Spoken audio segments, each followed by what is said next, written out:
Good afternoon. It's 3:03. I'm Joseph Bonanno, live from the VSiN studios at Circus Sports at the Mint Kentucky Downs. The Titans re-signed running back Julius Chestnut today to a one-year deal. In other NFL news, the Texans agreed to terms on a two-year deal with guard Wyatt Teller, a three-time Pro Bowler who was with the Browns. The Eagles signed wide receiver Hollywood Brown to a one-year deal, and the Dolphins traded wide receiver Jalen Waddle and a 2026 fourth-round pick to the Broncos in exchange for a first-round pick this year, as well as a late third and a fourth-round pick back to Miami. Tonight, the first four of the NCAA basketball tournament gets underway. UMBC versus Howard for the Midwest 16 seed with a 5:40 tip. Texas versus NC State for the West 11 seed with an 8:15 tip. And the World Baseball Classic Championship game between the United States and Venezuela is tonight. First pitch from Miami is at 7 o'clock on Fox. For our foundation repair, waterproofing needs, you need to visit USSTN.com. Breaking news at once on your home for the Titans and Balls. This is 104.5 The Zone.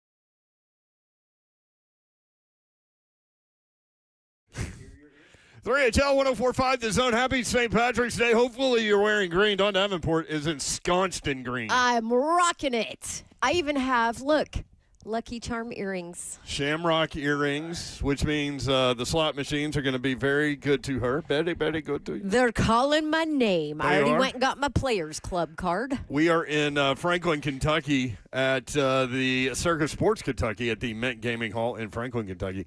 There are a million. There's Reese and Laura. Oh, my gosh. Oh, my gosh. In real life, Reese and Laura? Dawn's never met them. Let them in. That's what they look like? No way. That's what Reese looks like? Wow. You're about to have to give your microphone up. Do you think this show just took a Hold turn. on, before they walk in. This is going to be something. This is amazing. What's the percentage that they're sober? 0 chance. Yeah. This is like nighttime for them. 0 chance. Reese, come grab a microphone, brother. Is he wearing pajama pants? This is how we start the show today. Happy St. Patrick's Day. Oh, there's one right there. Wow, this is Reese Hi, and Laura. Laura. You should have known not to come this close to Bowling Green. Uh-oh. There you go. Okay, for you're not up Here, yet. turn Hold him on. around. Turn him around. No. Turn your headset around. The mic needs to be on the other ear. There we go. You also look like Chris Robinson from the Black Crowes all of a sudden. Maybe you did have it right. Let me paint the picture for our listening audience. I think you did have it right. He's got on red and white and gray and black flannel pajama pants. Old man pants. Reese live He's in got studio. a University of Tennessee orange sweatshirt on. Wait, what year is that from, Reese? That looks like maybe 1989? 87. 87. Good year. You were 10-win close. season. 10-win season. That's in why you're 87. the mayor. Yeah. Look at that. His beard is in full force. Hair, it looks lovely. Did you use Pantene? It's very shiny, Reese. Suave. Okay. We need to get Laura in here. She's scared of the camera. Come on, Laura. Get on in here. I never would have pictured that that's Laura, ever. That is Laura right there. Come on in here. All right, Reese and Laura are in. This is amazing. We're in Franklin, Kentucky, and here they come. First people we see. You got within 30 miles of us, Mayor. Yeah. Now, they stopped us 3 times. Well, why did they stop you, Reese? They didn't think we belonged. Oh. Does that ever happen to you? A lot. Remember when we won tickets for the South Carolina basketball game? Where's the camera? Let me say hi to everybody. There it is. Oh, right in you're front of solidly you. in. Oh, you're here. in So, it. Yeah. we got our tickets checked because we were down, row like 10 or 11. Oh, I remember. Yes. Sitting next to the vice right. president of Shoney's. Ooh, And that's a good connection to have. Yeah. Shoney's Now, is Weren't you near Donde Plowman too, the chancellor at Tennessee? Yes. Yeah. Yes. Uh-huh. They also didn't believe us. And we had to have 3 senior citizens check our tickets within 7 rows. Why'd they have to be senior citizens, Reese? Well, I don't know who they hire. That's their. That's on them. But they didn't believe we were down there. So Laura kept showing the phone, and finally I said, if one more person checks our tickets, I'm going to lose it. And so they quit checking it, and then we finally got down there, and he said, "Are you Reese from Reese and Laura?" And I said, "Well, who are you?" And he knew us, and that was hilarious. a good time. So people can watch the show live, YouTube, Facebook Live, Twitter, and Twitch, and you can see Twitch, Reese. please. Laura's actually on camera right now. Get in there, Laura. Get in there and She's say in hi to there. everybody. Go Say ahead. hi to everybody. Look, Babs, just for you. I wore my punch shirt. Some of us Oh, need a Punch little the extra monkey. love. I know nothing about Punch the Monkey. I just saw something that Punch has a friend. Yes. Yeah, I just saw that go across my social media So don't feeds. literally punch a monkey. No, the monkey's name is Punch. Oh, okay. And her shirt says some of us need a little extra love. Go Big Orange. And it's Punch's little love. Yeah. I don't know Stuffy. anything about monkeys, but I do know that every time Kentucky fires a coach, he wins a championship. Take that, Kentucky fans out there. Go Big Orange. Go Big Orange. Go Big Orange TN. I'm shook right now. This is not what I expected Reese to look like. Well, not everybody can have I'm cool so- hair and a beard, everybody, Oh, all right? somebody said I pictured older and skinnier. I'm like, I don't Skinnier? know what I pictured, Reese- but not. I'm older. 147 pounds. What do you want me to be, anorexic? Reese has lost more than 100 pounds. I used to be almost 300. You want me to be skinnier than Everybody- 147? Everybody thought you were older. That seems Yeah, to be everyone's the, like, Reese looks so young. I am young. I'm amazing looking.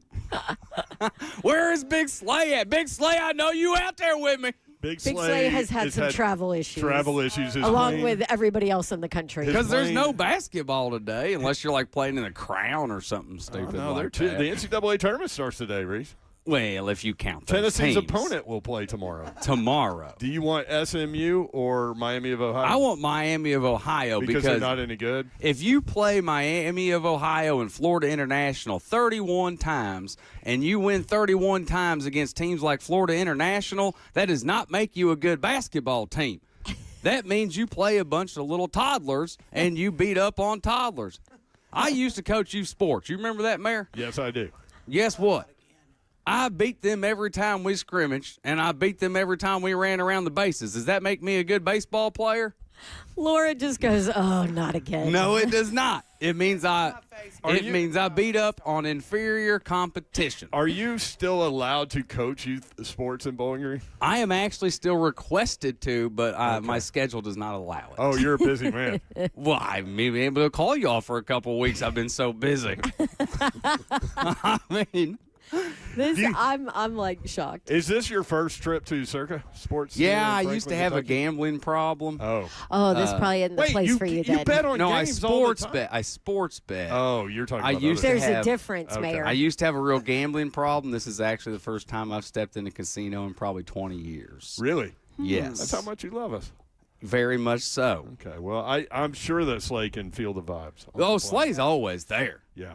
Big Slay, are you with me? Wait, are you wearing? I'm with you, Reese. Are you wearing green at all, He's Reese not. dog? No. It's on my watch. Laura has it her on her watch. Look at Babs is ensconced in green. I'm all green. Look. We don't Yeah. wear green. You know what we wear, Mayor? What do you Babs, wear? you know what we wear? Yeah, that Tell them, Laura, what do we wear? that gaudy shade of orange. We wear orange. Now, Babs, I do have one thing for you because our love-hate relationship, as Laura said. Yeah. Now, what is the president's name of the NCAA? Charlie? Charlie. He is trying to get y'all in next year. He is trying to expand this thing to 76 teams.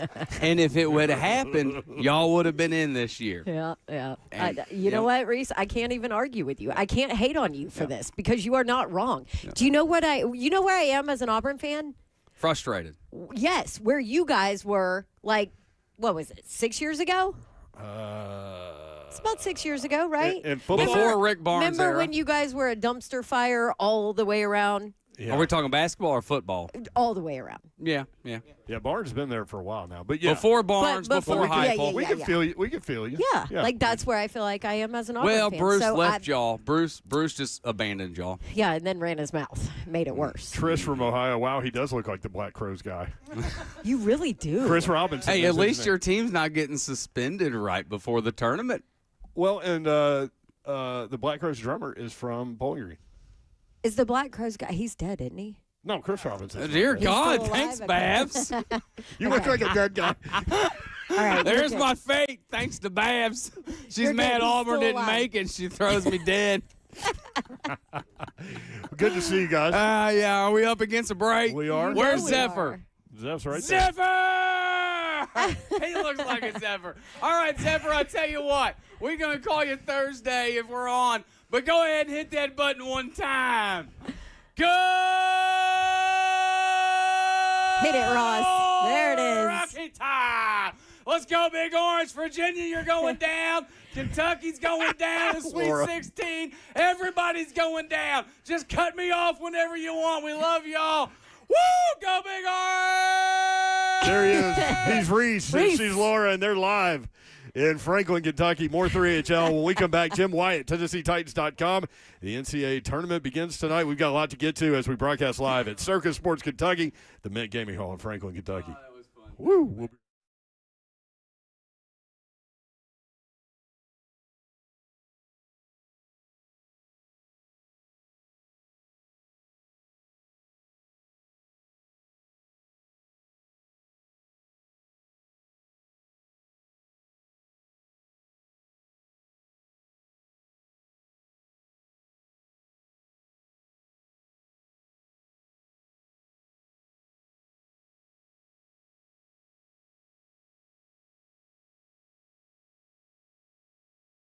Get on your health right now, guys and ladies. This is the opportunity that you've been waiting on. You need to head over to Synergix and Low T Center. Find out exactly what your levels are, your T levels, fellas and women. Hormone tests normally it's $2.99, but you can get on there right now for $99. Since it's the beginning of the year, you can jump on it. And the weight loss consultation, that right there, that's free. You can walk in or book an appointment at getmyhealthfix.com. And understand, just like you guys out there, fellas, T levels, once you hit the age about 40, things start to kind of taper off a little bit. You need to be able to stay on top of those. You're feeling tired at times. You're feeling like your energy not where it's supposed to be. You can't get up and go. Can't last as long in whatever way you may be thinking. Well, they got an opportunity for you to get back and get right. Testosterone replacement therapy at Synergix and Low T Center. Get in there, and I promise you, you will satisfy yourself. You walk past that mirror, you're like, yes, that's me. You're feeling better. Feet hit the ground, you're ready to roll. All you got to do is go to Synergix and Low T Center.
3HL 104.5 The Zone. What a start to the show. Reese and Laura live in the VEASAN studio. We're set up at Circus Sports Kentucky at the Mint Gaming Hall in Franklin, Kentucky. That was crazy. World Baseball Classic final is tonight. We've got some notes on that. Alabama basketball coach Nate Oates talking about what his team is preparing for with a player. They've upped the amount, 2.1 pounds. I think ESPN put out a report, 2.1 pounds is what they caught Aiden Holloway with. Yep, NCAA tournament begins tonight. Of weed? Yeah. Of ganja?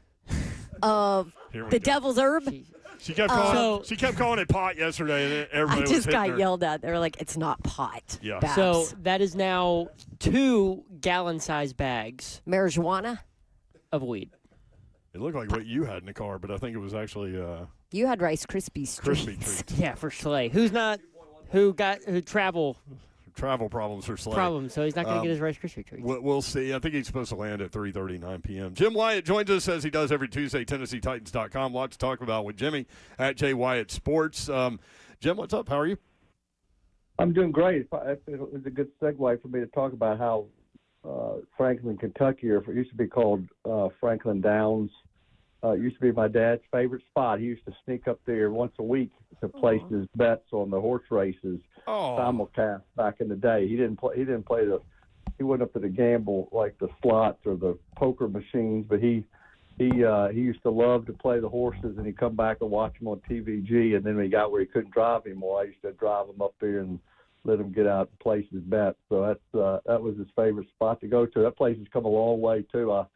From what it used to be 20, 25 years ago, now I drive by it. It looks like quite an establishment. It's a massive building. They still have the horse track here. I think that's how they are able to do the slot machines. They have at least one horse race a year, and this has been a mainstay up here in Franklin, Kentucky, and it's not far from Nashville. So if people in Nashville are listening and maybe didn't know about Circus Sports, they have a huge sports book in here where you can sit and watch like a massive screen with all the bets and everything.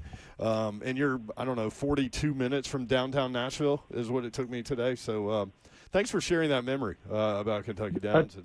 I'll tell another story on it, too, since I'm on the subject. And you're right, he used to go to the second floor up there. You guys have seen where you can place your horse bets up there. My dad used to sneak up there. He was a judge in town, and he'd get out of court early some days and place his bets. And my mother was on to him because he'd come home and he'd watch TVG and he'd have all his tickets. But there was one time he snuck up there and placed his bets and then came back. And he put his bets, his tickets in his wallet, and then something happened to his eye while he was driving back, and turns out he had a detached retina.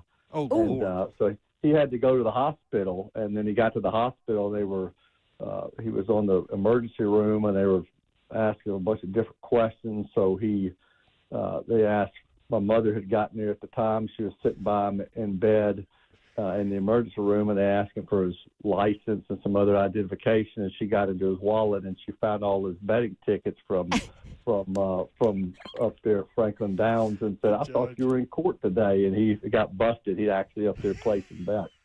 Oh, that is hilarious. Oh, that's so good. Oh, my goodness. Jimmy, did he ever get the chance to go to the Kentucky Derby? He did. He went to the Derby. My dad got around. He loved the track. He went to the Derby. He went to Santa Anita Derby. He went to Hollywood Park. He went to the Belmont, been to the Preakness. He loved the horses. I didn't know that.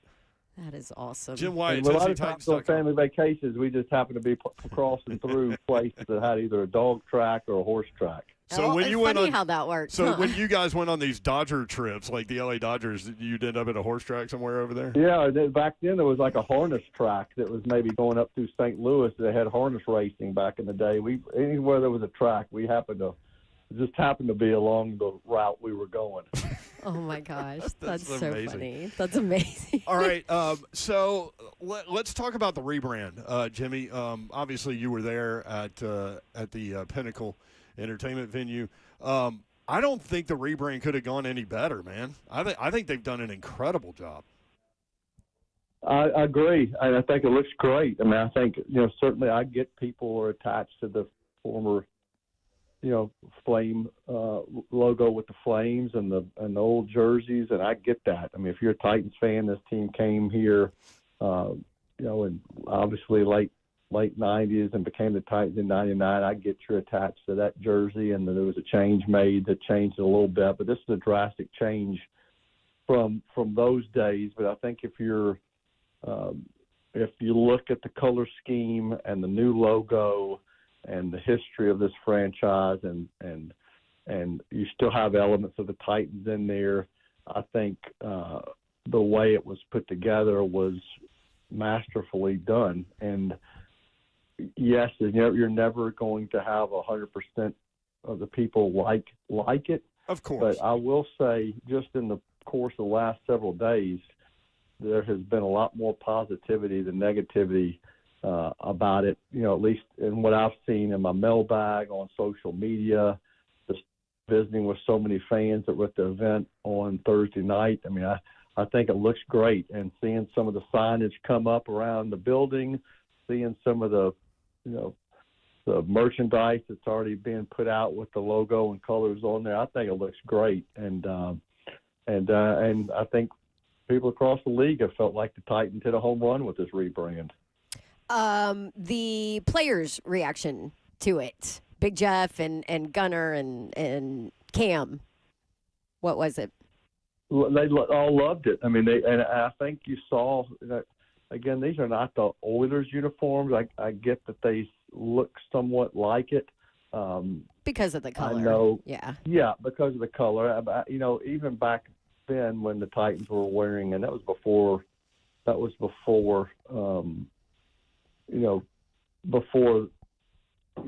some of these guys that are currently on the roster were around for some of those throwback Oilers days. But the Titans back then loved the throwback uniforms, and now when they're seeing these things in the color scheme, they think it looks great. And you're going to have guys, prefer the light blues. You're going to have some. I've heard some say they love the all white look better.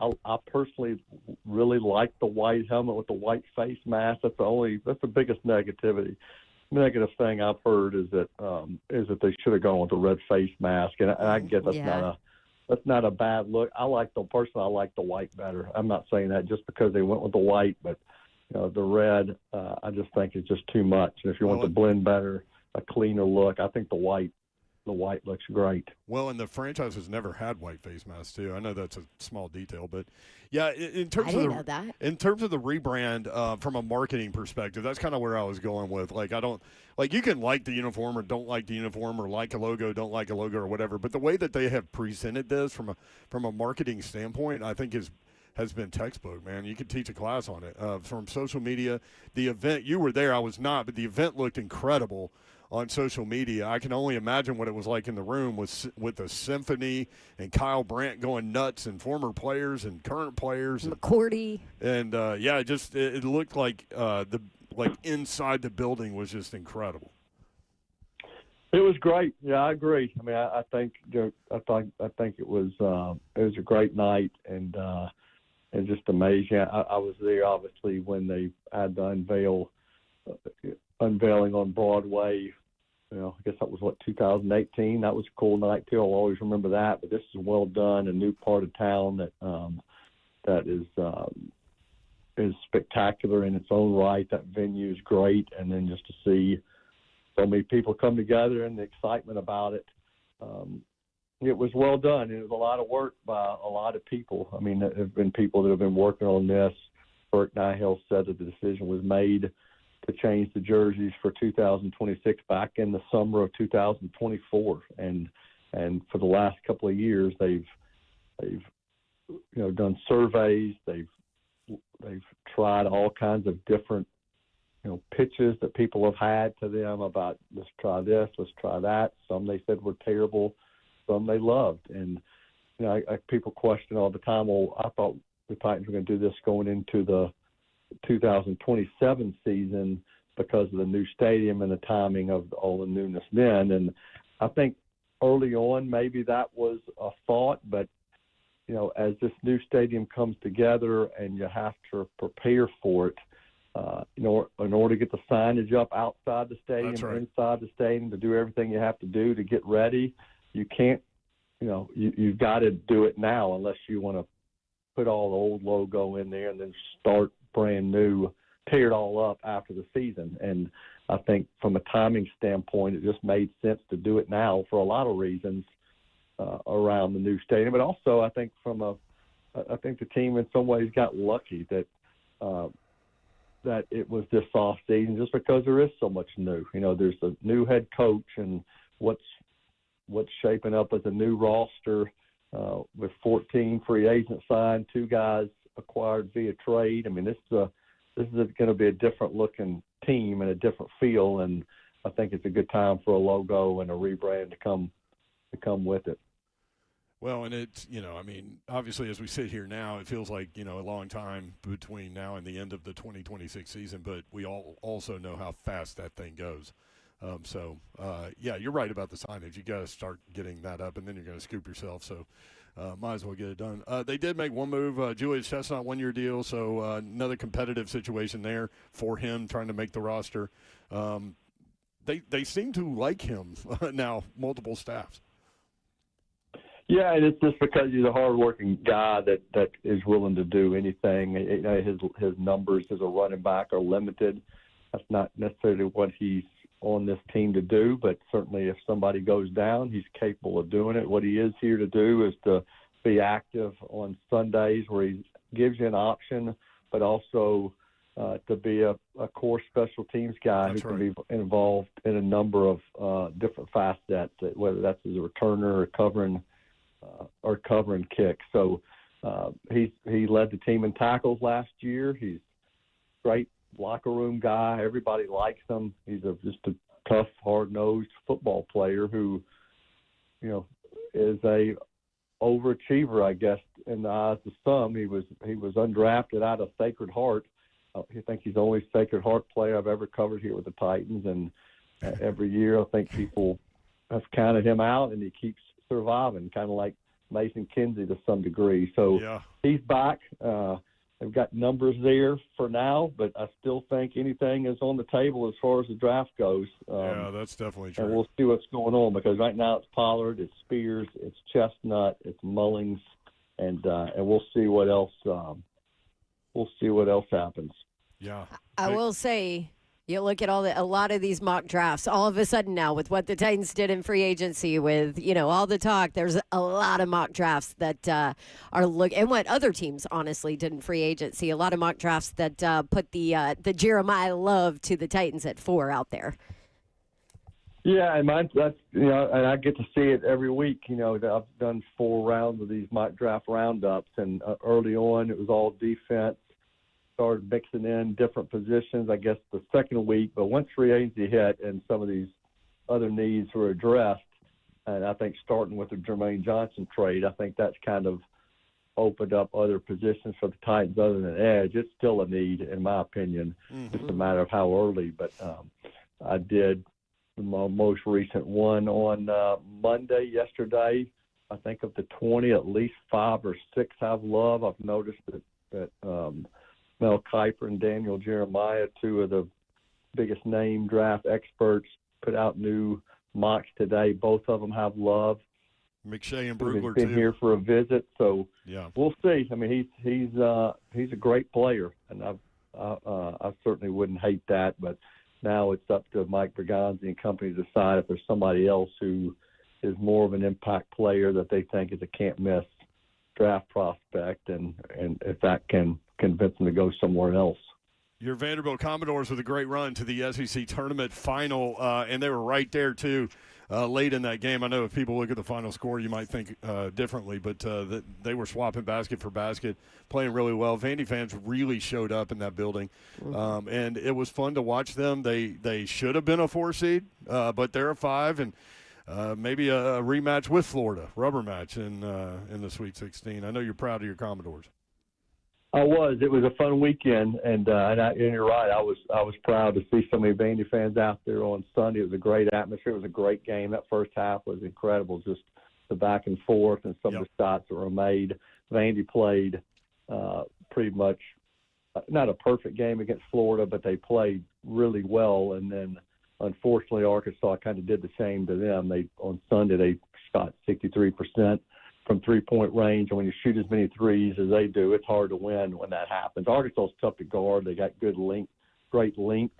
I do agree Vandy deserved to be a 4, but the reality is there's not that much difference. There's not any difference between a 4 and 5 when you're turning around playing the 5 or the 4 the very next game. Maybe the first round matchup is deemed tougher, but Vandy just got to figure a way to beat McNeese, which I know I think beat Clemson last year in the first round, and then and Nebraska's the 4. They got to figure out a way to beat them if they can beat McNeese. But yeah, it's fun. It's all that, everything that's happened up to this point is kind of out the window now, and see what you can do in the NCAA. Yep, McNeese has won 10 games in a row. Vanderbilt favored by 11.5 in that 5-12 matchup. NCAA tournament starting up tonight, technically. I know you're a big fan, and we appreciate your time, as always, Jimmy. Okay, appreciate it. You have a good week up there. My dad liked to play the 2 and the 6, so if you got a 2 and the 6, maybe running late today out at 2 and 6. out in maybe somewhere out in California. Maybe put down the 2 and the 6. Okay. I'm gonna have to write that down 2 for and later. 6. Yeah. I'm writing it down. Thank you, Thanks, Jimmy. Good stuff. Okay, y'all have a good one. All right. Funny stories with Judge Wyatt. That's awesome. I never would have expected those stories from Right? Jimmy on his dad. If you guys That's want awesome. in, we could talk Titans football, the NFL draft. Mocks are all in on, they're zeroing in on one player for the Titans. We kind of went through that. We can discuss it. Also, the NCAA tournament begins tonight. We've got some thumbnail sketches for you about those 2 games to get you ready. 2 games tomorrow. Tennessee gets the 11 seed Miami of Ohio versus 11 seed SMU winner tomorrow. SMU a 6.5-point favorite in that game. A lot to get to today. Again, Slade traveling today, having some travel difficulties, but we hope to see him in just a little while. When we come back, 19 years ago, Jason McElwain took over a high school basketball game. If you know, you remember. If you don't, you will. We'll tell the story next and have it told for you by a reporter, I think from NBC. Next, stay tuned. You're going to want to hear this story next on 104.5 The Zone.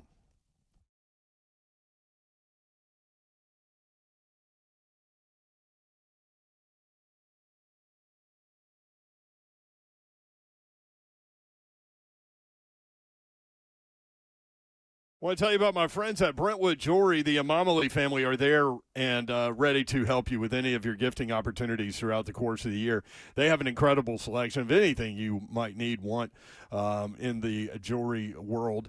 But the big thing for them is relationships, and they're going to get to know you. You're going to get to know them, and you're going to cultivate a friendship with these guys, this family, the Amamali family. They've been doing it for more than 50 years. Brentwood Jewelry has been proudly serving Middle Tennessee and the community for more than 50 years with exceptional style and exceptional deals every day. Family-owned business, family-owned and operated business, spanning 3 generations, deeply rooted within the community, from Salem's service and special forces to his son serving as local firefighters. The Amamali family dedicated to giving back.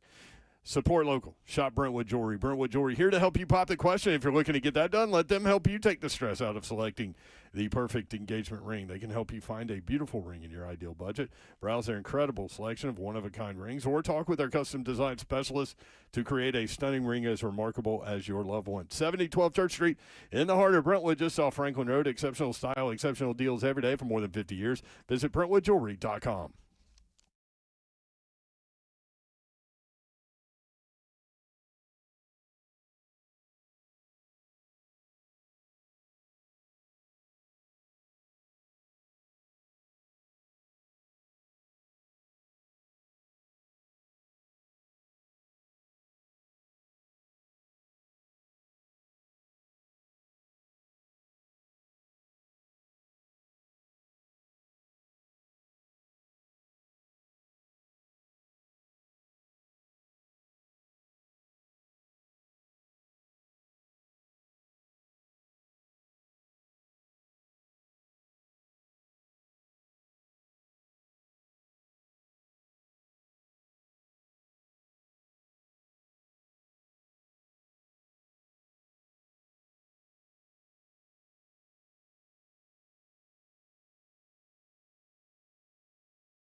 3HL 104.5 The Zone. Happy St. Patrick's Day. We're broadcasting live at Circus Sports at the Mint Gaming Hall in Franklin, Kentucky. We'll be here until 6 o'clock. Brent Doherty, Don Davenport with you. I love this place. It's pretty cool. It just has a good vibe. Well, I mean, you like casinos, too. I know. I love me a casino. Oh. But I will say this little Circa Sports area is an exact replica, just a little bit smaller, of the one in Vegas. Yeah, the one in Vegas is monstrous. It's monstrous, yeah. But, yeah, I mean, it's like movie theater seating, basically like stair-stepped and leather seats, and you can watch massive televisions. They've got 3 of them going right now. And then the betting board, if you want to follow along with that. And then they have 1 million slot machines. If you haven't been up here and you enjoy that kind of thing, definitely 42 minutes from downtown Nashville.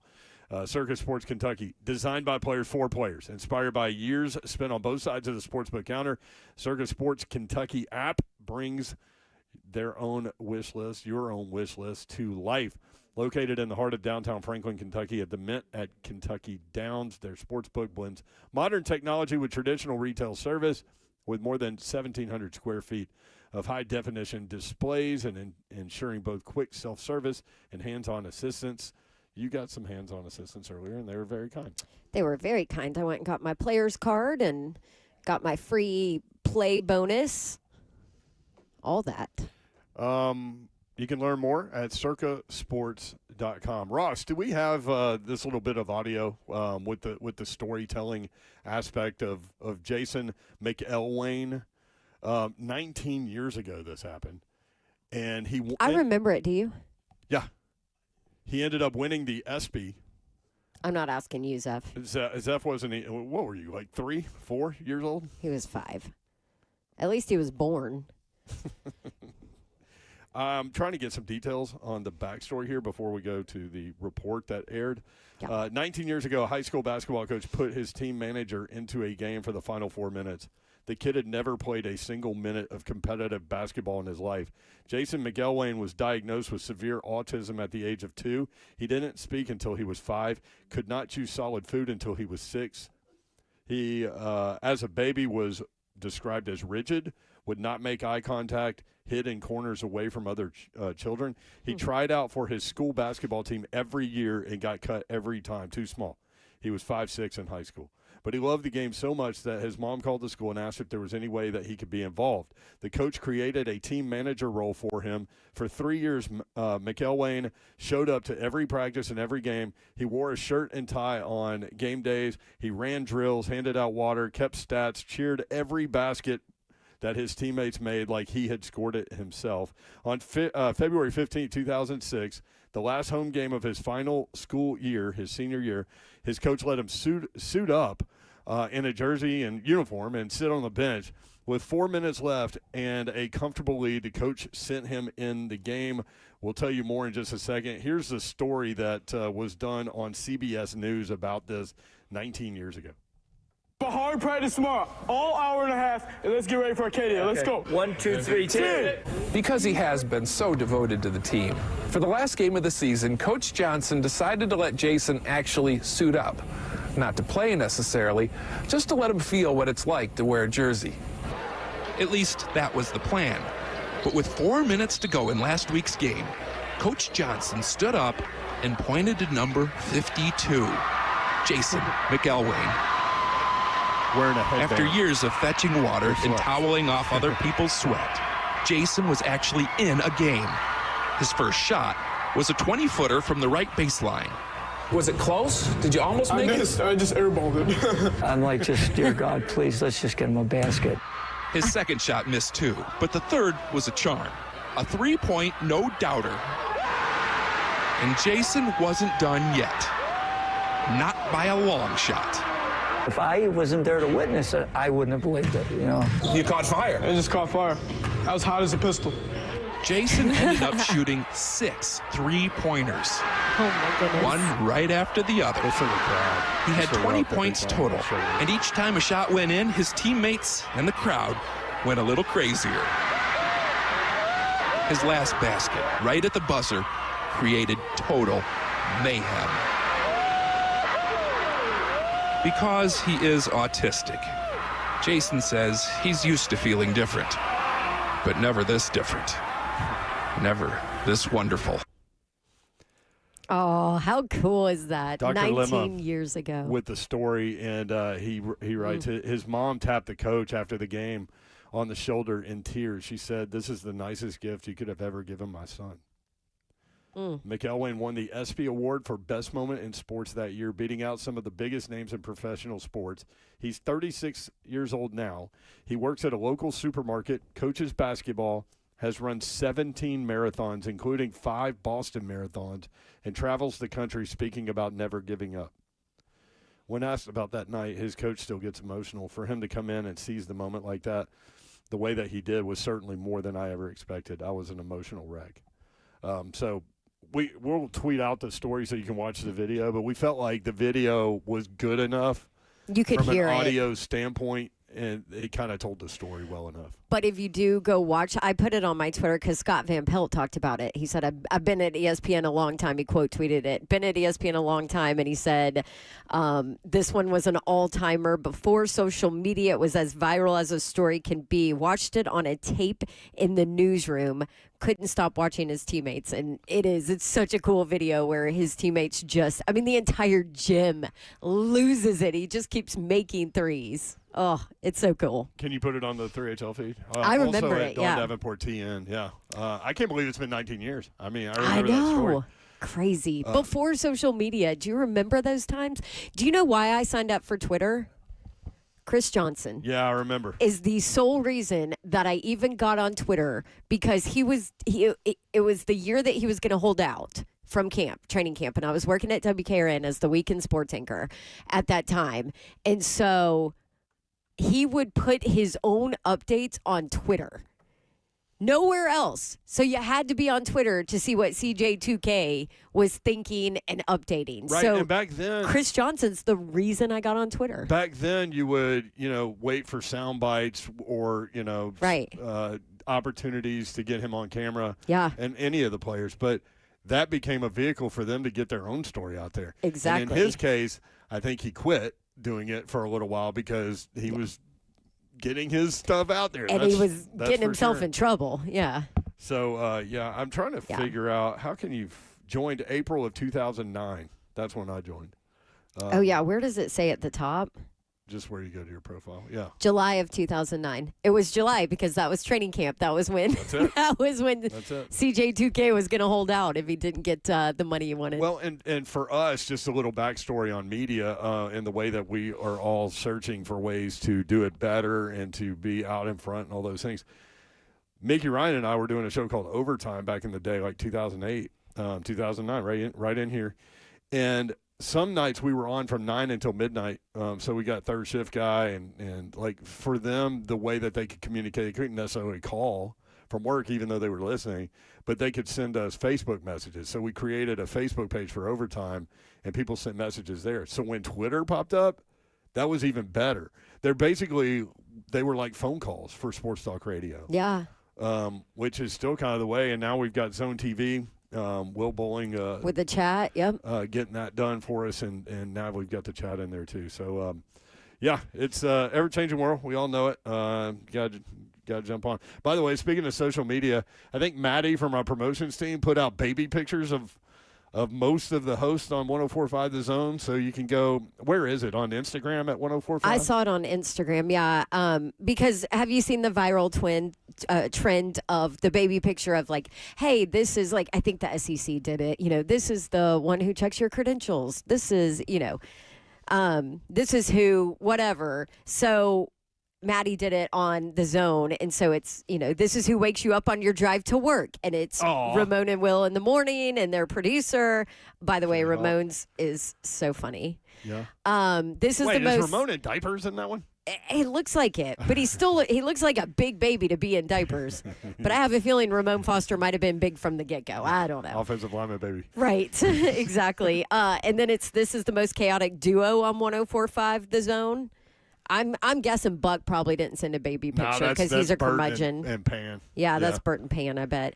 This is who gives you your midday sports fix. Oh my gosh, you guys have got to go see. I put all of this on my Instagram story too, at Dawn Davenport TN. You have to go see Blaine Bishop's picture because I am dying. He's in like a little sailor outfit with a belt on. I've actually seen that picture before. He has showed me that picture before. It is hilarious. And then this is who keeps you entertained on your drive home from work. Now, it's going to be really easy to figure out who I am and who Slay is, obviously. Right. we got the diverse two in there. But well, and then mine's pretty easy too because it looks like an obviously very old picture. But you were like blonde. Blonde. Like white blonde hair. Yeah. And Zeffy's rocking a bucket hat. But so, I like 104.5 and then the on last one. On Insta. This is who keeps us on air while we're at events, and it is Allen Kirby. Oh, look at Kirby. With the rolled up jeans. It's hilarious. 1966 Curb? I can't even believe you found a picture. Absolutely love it. It is funny. Instagram 104.5 The Zone feed. There. All right. When we come back, mocks are all in on one player. How do you feel about that? You know who it is. If you don't, you will soon. We'll talk about it next. All the big mock guys in their latest mock drafts have the same player. So we'll talk about that. Are you good with it? Also, Greg Cosell coming up at 4:20 as we continue to broadcast live from Circus Sports in Franklin, Kentucky, at the Mint Gaming Hall at Kentucky Downs in Franklin, Kentucky. We'll be right back. 3HL 104.5 The Zone.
Good afternoon. It's 4:01. I'm Joe Bonanno, live from the Reese studios here at Circus Sports at the Kentucky Downs. In NFL news today, the Tennessee Titans re-signed running back Julius Chestnut to a one-year deal. The Texans agreed to terms on a 2-year deal with guard Wyatt Teller. The Eagles signed wide receiver Hollywood Brown to a 1-year deal. And the Dolphins traded wide receiver Jalen Waddle and a 2026 fourth-round pick to the Broncos in exchange for this year's first-round pick and a late third and fourth-round pick back to Miami. Tonight, the first 4 of the NCAA basketball tournament gets underway. UMBC versus Howard for the Midwest 16 seed. That's a 5:40 tip. Texas versus NC State for the West 11 seed. That's an 8:15 tip. And then the World Baseball Classic Championship game final between the United States and Venezuela is tonight. First pitch from Miami at 7 o'clock on Fox. For our foundation repair, waterproofing needs, you need to visit USSTN.com. Breaking news at once in your home for the Titans and Bulls. This is 104.5 The Zone.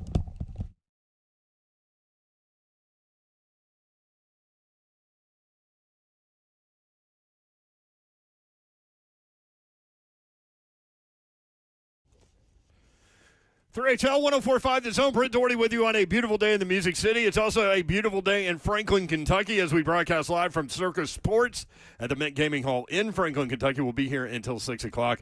Bert and Lucas will be here Thursday and Friday doing 1-hour shows in advance of NCAA tournament action that will be on 104.5 The Zone. So if you're out rolling around, running errands, honey-do lists, whatever you might be doing, you can catch the tournament on 104.5 The Zone. We will not have shows on Thursday and Friday.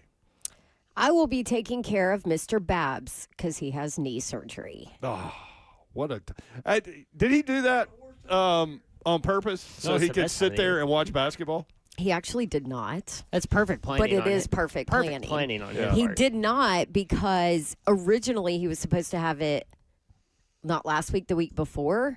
But then I was like, we are going to Disney and a dance competition in Orlando.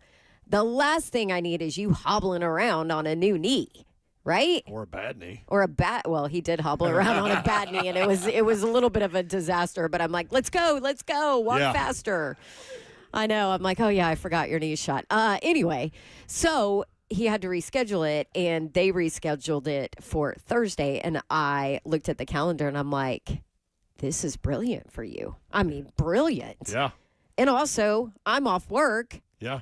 So it's not brilliant for me because now I have to take care of you. Can I drop him off at his parents'? You're really not off from work.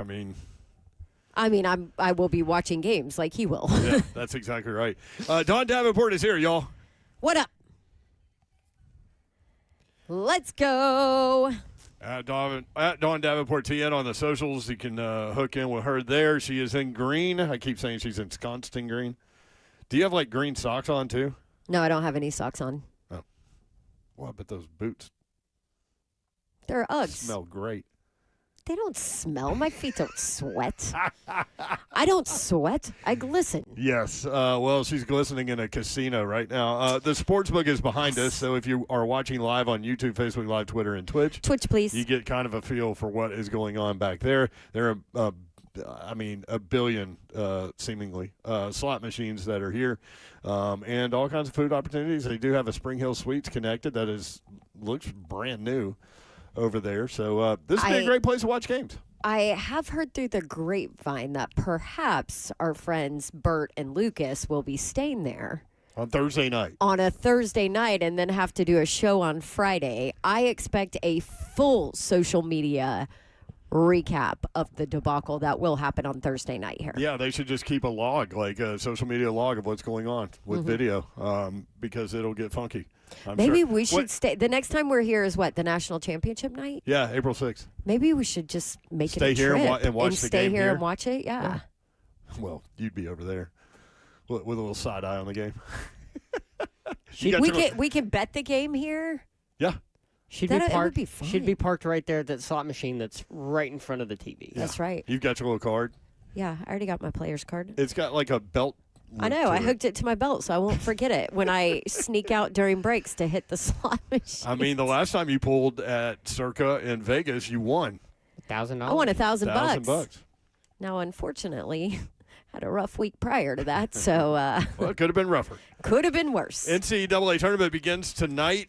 Slay Dog is traveling, and we hope to get him here, but he's had a rough travel day with flames. Wow, flames. Not flames. Flames. I combine planes and flights. Flying, yeah. Yeah. I will say, delayed. shout out to everybody who has gone through travel issues. There are flight delays and cancellations everywhere. I have some Nashville people that were in Orlando for spring break for dance and Disney and all of that. Their flight was canceled Sunday night because of those storms that came in, and they are still not home. Their new flight, one of them is tonight, and one of them is tomorrow night. Well, so tonight, the attention goes to shout out to y'all. Dayton, Ohio. 16 seed UMBC versus 16 seed Howard. Howard has been to the NCAA tournament 4 times previous to this year. They have no wins yet. UMBC, you might remember the Retrievers. That's what they are. They were the first 16 seed to beat a 1 when they took down Virginia. That was 8 years ago. And the very next year, Virginia won the national title, which I don't want to remind you of that. Nope, you don't, because Auburn got screwed. This is Howard's 3rd NCAA tournament appearance in 4 years. The winner gets number 1 seed Michigan in Buffalo. That game is at 5:40 tonight on True TV. UMBC favored by 1.5. Joe Lenardi went with them for whatever it's worth. I saw his little video today. 11 seed Texas, 11 seed NC State. The winner gets BYU, which is unfortunate for the winner. Texas, a 1.5-point favorite, 8:15 True TV. Texas was Lunardi's last team in, although he said NC State has been leaking oil down the stretch and likes Texas to win this game. Their last 4 regular season games they lost. They've lost 5 out of 6 overall, NC State. By the way, we may get a BYU Gonzaga second-round game, which would be incredible with A.J. How do you pronounce his last name? Daibansta? Daibansta, yeah. Best player in the country. In a country full of great players, especially freshmen. But this dude leads the NCAA in scoring. Tomorrow, 16 seed Prairie View A&M against 16 seed Lehigh. Lehigh favored by 3.5. That is 5:40 True TV. And then Miami of Ohio and SMU, the 2 11 seeds, playing tomorrow. SMU has lost 5 out of 6. They are, however, favored by 6.5. The winner gets Tennessee on Friday at 3:25 on TBS in Philadelphia. Former Vol B.J. Edwards, who is from Knoxville, plays for SMU. He's averaging almost 13 points per game, almost 6 rebounds per game, almost 5 assists per game. So that game coming up tomorrow. All the mock draft guys are going one direction right now. They're in love. Notre Dame running back Jeremiyah Love. Brugler, Kuiper, McShay, Daniel Jeremiah, all with Notre Dame running back Jeremiyah Love. So probably ask Greg Cosell in the next segment. He wants to talk about some offensive linemen. He also did Joey Aguilar. I want to hear what he has to say about Joey. So we'll do that. We also will revisit Jeremiyah Love. Might as well, with everybody kind of going that direction. Mel Kiper, his new mock draft dropped today, post-free agency. Raiders, Fernando Mendoza, quarterback, Indiana. 2, Jets, David Bailey, edge, Texas Tech. 3, Cardinals, Arvell Reese, edge, Ohio State. 4, Titans, Jeremiyah Love, running back, Notre Dame. I'll read to you what he wrote about Jeremiyah Love here in just a second. Actually, I'll do it right now because I just found it quickly. Mel Kiper wrote, here is where things get interesting. We haven't seen a running back go in the top 4 since Saquon Barkley, number 2 overall in 2018, and the Titans certainly have a long list of issues, even after aggressively spending in free agency last week. But Tennessee is committed to boosting the offense around second-year quarterback Cam Ward, and Love would take the run game to another level while also serving as a dynamic pass catcher. His game features 4.36 speed, excellent vision, run-you-over power, and soft hands. Love would be an immediate upgrade over Tony Pollard for new offensive coordinator Brian Dable. Zeph, I know you've loved Love for a while. Yeah, I'm not backing down on it.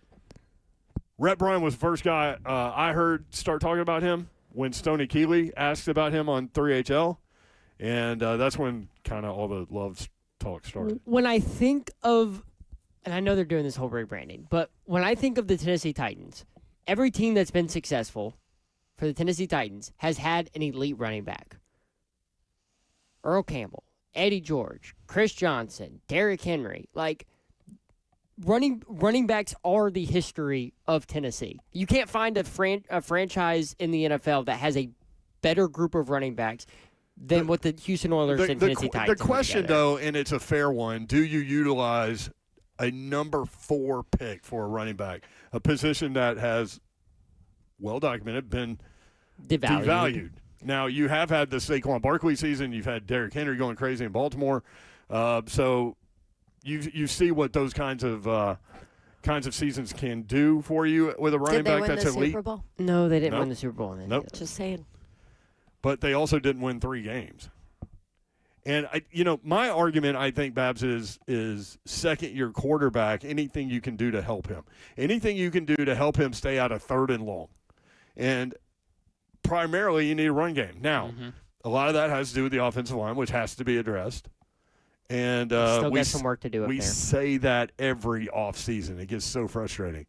I know, but see, I also think you can make the argument, offensive line, which we're going to talk to Cosell about some prospects, right? Today, I feel like we've kind of ignored offensive line talk because it's all about edge and what the Titans are going to do at 4. And they're not going to do that at 4.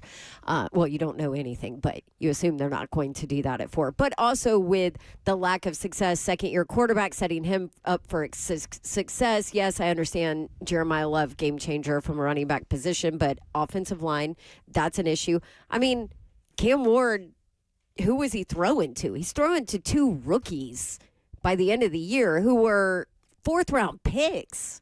Like, you're not talking about rookies that were 1st and 2nd rounders. You know what I mean? So, actually 3. I mean, throw Gunner in there, another rookie.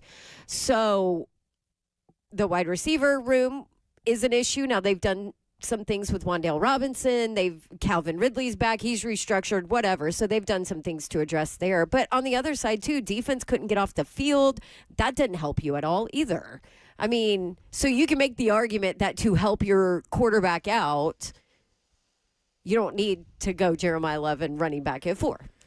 I think you can do it in other positions, even on the other side of the ball. I could be sold any of these 5 players. Yes. That's kind of where I am. We're 37 days out. We are 37 days out. Somebody was like, "Kyle, aren't we still like a month and a half?" I'm like, "Yeah, we're a little over a month away." You'll be surprised at how quickly that 37 days goes, especially with this NCAA tournament. Right, going on because we're going to be that we'll be talking this. about and watching. But where I am on Jeremiyah Love at 4, because every single mock draft I've looked at in the last day has had the Titans taking Love at 4. Yep. And maybe part of that is because Borgonzi kind of gushed about him, but you don't know. It's Lion season, right? It's NFL Lion season, not SEC Lion season, like Spurrier said. But wasn't it Spurrier that coined that? I don't remember. I think it was. I thought he was talking season.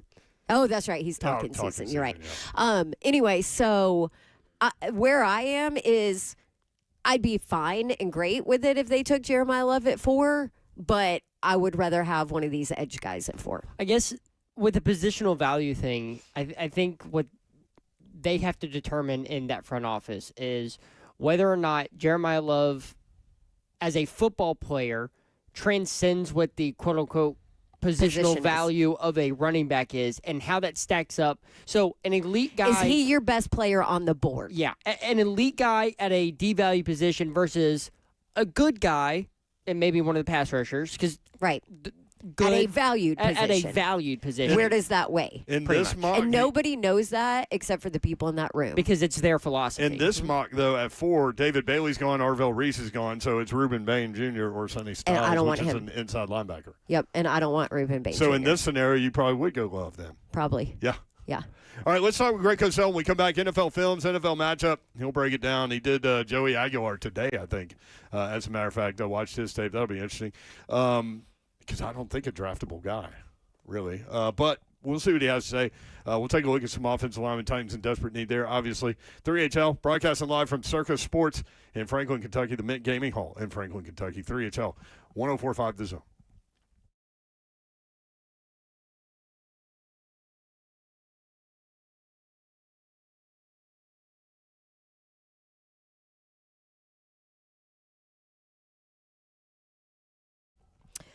All right, shout out to all my working moms out there, working parents as a whole, and maybe you are hit by the sickness that all of us have been hit by, juggling the sickness, missing work. You're sick, kids are sick, they can't go to school, they have a fever, and you're like, when can we get into the doctor? What do we do to treat this? Well, that is where Medical House Calls comes into play because they help get working parents back on their feet fast when illness takes a family down because they come straight to you. You just call or text Medical House Calls. Their teams assess what you need within minutes. You book your visit and boom, medical providers show up at your door to deliver you the care that gets you back as soon as possible. I mean, they do everything. They do primary health care too, if you don't want to worry about finding the right appointment time in your busy lives. Urgent care, IV therapy, they even do medical weight loss, everything at your home. Healthcare designed for your life. It's medicalhousecalls.com, 7 days a week, Monday through Sunday, 7 a.m. to 8 p.m. Here's your phone number, 615-838-2375, medicalhousecalls.com.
3HL 104.5 The Zone. Brent Doherty, Don Davenport, broadcasting live from Circus Sports. Really cool at the Mint Gaming Hall in Franklin, Kentucky. Really cool spot. And we'll be back here on April 6th.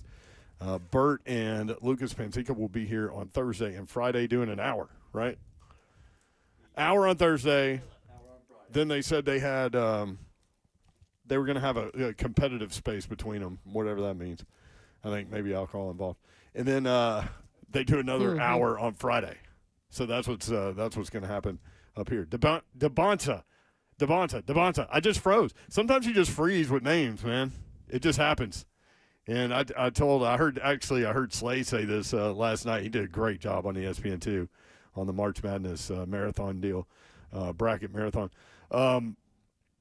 You say it loud and fast, as fast as you can.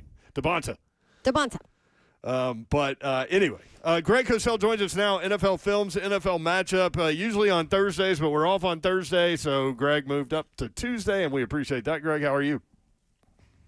I'm doing great, guys. You getting ready for a little madness?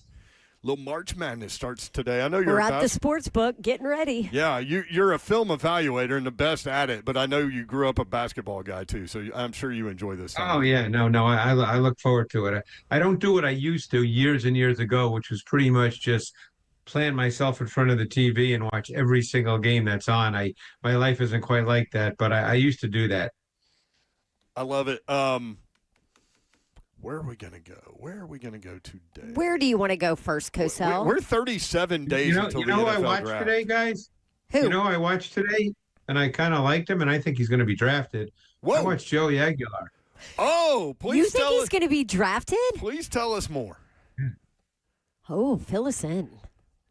Yeah, well, first of all, he's big. I mean, he's 6'3" and a quarter. He's about 230. He's a big kid. I mean, I saw him play on TV, but, I didn't take major note of him. Obviously, everybody, I'm sure, in Nashville knows his story, and the listening area for you guys knows his whole background. And he will be 25 by the time, I guess, the season starts. But he's a big kid. He throws the ball well. I mean, obviously he's not 100% perfect. I'm not going to sit here and say, he's a great prospect. But you're dealing with a big kid that shows a good feel for mental processing. He knows where to go with the ball versus coverage. He showed enough flashes of throwing with really good timing. He made aggressive tight window throws versus zone coverage with confidence. He can make, he showed enough arm strength to throw from the far hash to the opposite sideline. Some concerns are his deep ball accuracy was an issue. That has to get better. Overall, his accuracy was a little off. It wasn't scattershot, but it wasn't as precise as it needs to be. Probably needs to develop a better feel of kind of navigating the pocket. Overall, probably needs to be a little quicker in getting the ball out. But there's something there. I think that this guy can be drafted and be a developmental type guy. It's not a great quarterback draft, guys. Quarterbacks that we're not talking a lot about are going to get drafted later in this draft. Well, also, as you're watching film on him, come to find out after the season was over, he said that he had a tumor that he had to be removed from his throwing shoulder-ish area, his arm, and that affected a lot of what he was trying to do, but he tried to play through it. And so it's funny you say that because, I thought that his drop, his set, his footwork, his delivery were really clean. And I wondered why on deeper throws, the ball sometimes died. I don't know the answer to this, but maybe that impacted his ability to make those deeper throws. Well, I think it's interesting your breakdown on him because I had just kind of written him off in my head as an undrafted free agent type guy. Well, again, I'm usually not good at. I'm usually not good at picking where guys get drafted. I just love evaluating, but just based on watching him and evaluating him, I think in this particular draft he will get drafted. Greg Cosell with us. Before we get to offensive line, Greg, I wanted to hit you with this. A big trade today. Broncos trade for Dolphins star wide receiver Jalen Waddle, also a fourth-round pick. They give up 3 draft picks. So Miami's actually got 7 picks in the first 3 rounds. But I'm curious to get your take on Jalen Waddle now with Cam Sutton and Bo Nix and Sean Payton and what that offense might look like. Well, I imagine one of those receivers there, that they have on that roster are not going to be there.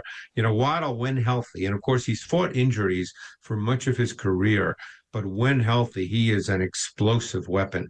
He's probably one of the few guys in the league that we would say has really terrifying speed. Obviously, look, last year, Bo Nix actually had more dropbacks than any quarterback in the NFL. But much of it was, sort of quick game, sustaining offense type throws, almost extension of run game type throws. I think they're looking for a true vertical dimension. Now, they drafted Nix's teammate, Troy Franklin, and he can run a little bit. Now, he got hurt last year. I think it was a hamstring, so he ended up missing a lot of time. I certainly don't know what they think of him. But with Waddle, you know what you're getting. And when healthy, he is a true vertical player. Greg Cosell with us on 3HL. Looking at offensive tackle, I know you haven't spent. I know you haven't done all of the players yet, but I jump around. Yeah, I jump around. I have to. Yeah. Out of the offensive linemen that you have watched, who do you like the most in terms of tape? Wow, that's it's funny. I think there's 2 guys who I found sort of similar in the same box. And I'm very curious to see how their careers kind of develop. And if you draft guys in the first round, very often they have to play right away. But there's Monroe Freeling from Georgia, and there's Caleb Lomu from Utah. They're both long, they're athletic. There's a lot there with both those guys. Not being an offensive line coach and knowing exactly, what they teach and what they feel they need to improve. I feel like those guys have what it takes physically to play left tackle at a pretty high level in the league. Now, having said that, I don't know if that happens year one, but those 2 guys, to me, I kind of put in the same box, and they were really kind of enjoyable to watch. I mean, looking at Freeling, Cosell, he's 6'7", 315. Yeah. That's a big guy. Yeah, it's funny when we talk about players. I hope people understand that, and that these are college prospects. So there's strengths and there's weaknesses. Nobody, with very few exceptions, comes in the league without a weakness that has to be, worked and improved upon. Up to this point, I've watched 4 full games of Freeling, and he's long, he's athletic. There was a power element to his game, particularly run blocking. I thought he had really strong snapshots in pass pro. For someone that tall, he really had excellent knee bend, really good balance, good what we call strike timing. But he's a little high cut, and sometimes that showed up with some stiffness in his core. Sometimes he played a little too upright. I think he needs to learn how to reset his hands in pass protection. So there's things that always need to be worked on. None of these players, because they're very young and haven't played in the league, none of them come in with nothing to work on. Have you watched Caden Proctor at Alabama and Francis, I'm going to butcher the last name, Malgoa from Miami? I've watched him as well. What do you think about those 2 players? The Miami kid is he's really interesting because he's kind of built like a guard, but I'm sure he'll start off playing right tackle. It would not surprise me if there were offensive line coaches in the NFL that see him as a guard and not as a tackle, but I believe he'll start at right tackle. He's got that thick, sturdy, dense build. He looks like a guard. Even in pass protection, there are times he looks like that. He's very good in what we call short sets, hand strikes, controlling rushers right away. Now, there's a player who does know how to reset his hands to maintain control. And I thought he was at his best in pass pro in those shorter type sets where he could strike with his hands early in the down and really gain control of the rep with his grip strength and kind of square power. He stayed square in his cylinder. The comparison is not exact, but just for fans in Nashville, in some ways he reminded me of Skoronski in the sense that they stay in their cylinder, they play straight up, They don't, they don't lose control of their bodies. They stay with a firm base. Normally, that's more like a guard. But like I said, I'm pretty certain he'll be drafted and start at right tackle. Proctor is just a huge man. I mean, I've seen him in person. He's ridiculously big. I mean, he's one of those guys that is going to be really, really hard to get around. Now he's got some issues as well, but when you're that big, I mean, he is really hard to get around. I mean, it's rare size and length, and that's a trait, by the way. And he has a lot of high level reps in pass protection. But there's also, in my weakness section, and when I take notes, there's a number of things I feel that really need to be cleaned up. So we'll see. We'll see how it goes.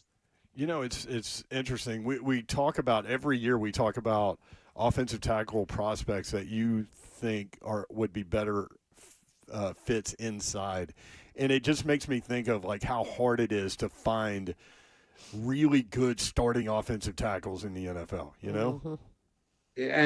But the point is there's 64 of them that have to start. So sometimes you're playing with guys that may not be, if you look up, offensive tackle in the dictionary, you're not going to see some of these guys, but you have to put out 64 of them, so some guys play who are not necessarily, really good in terms of their traits. The other thing to keep in mind, it's not so simple just to move a guy inside. We all say that. I just said it. Obviously. That's a big adjustment. If you've played tackle your whole life and then you move inside to guard or even to center for some of them, there's a Duke player, Brian Parker, I think his name is. I think you've done Duke, right, Dawn? Didn't you do Duke games? Yep. Brian Parker was a tackle. Yeah, Brian Parker, you probably know who that is then, was a tackle at Duke. He's being talked about as a center. Yeah, 6'5", 305 for him. Yeah, I actually think the other tackle at Utah, Spencer Fano, I actually think he'd be a great center. But again, that's, was my point of view watching his tape. But it's not so easy just to move a guy inside. That takes time. It takes reps. It takes coaching. So, that's why I try to make the point that all these guys come in with things that have to be worked on. Well, guess what the Titans need, Cosell? A center. So. Yeah. Well, maybe. Who knows? But I don't know what they're thinking. I'm still on the Jeremiyah Love bandwagon, guys, at number 4. You're not going to get me off that train. You're on it? Okay. I'm on the Jeremiyah Love train. What if Arvell Reese is there? You love him, right? I do. I love both those guys. That's that's tough, Yeah. I mean, he probably won't be, but yeah. Hey, you never know. No, I mean, listen, we have different listeners week to week when you come on, and now you're on a day that you're not normally on, so maybe people haven't heard your take on Jeremiyah Love. Can you walk us through his film again? Oh, I've got a major bromance with Jeremiyah Love. I think he's one of the best backs to come out. I mean, there's a Bijan Robinson element to him in that he can be an excellent receiver as well. I mean, Bijan Robinson, 20% of his snaps last year, he was detached from the formation. I think he can do the same thing with Love. I think he's a meaningfully better prospect than Ashton Genty was a year ago. He's bigger, he's faster. I think he's a better runner. He's a better receiver. I just think he has every trait that you want in a running back, and he can take it to the house. And I think what you're looking for on offense is players that can take it to the house, and he can do that. Well, the other thing we talk about all the time, his ability to stay on the field, right? Like for 3 down. Like he's a great pass catcher too. How much do you think it benefited him in his career that he did split carries at Notre Dame? Like the second running back off the board could be the other Notre Dame running back, which is crazy. That is correct. It could be.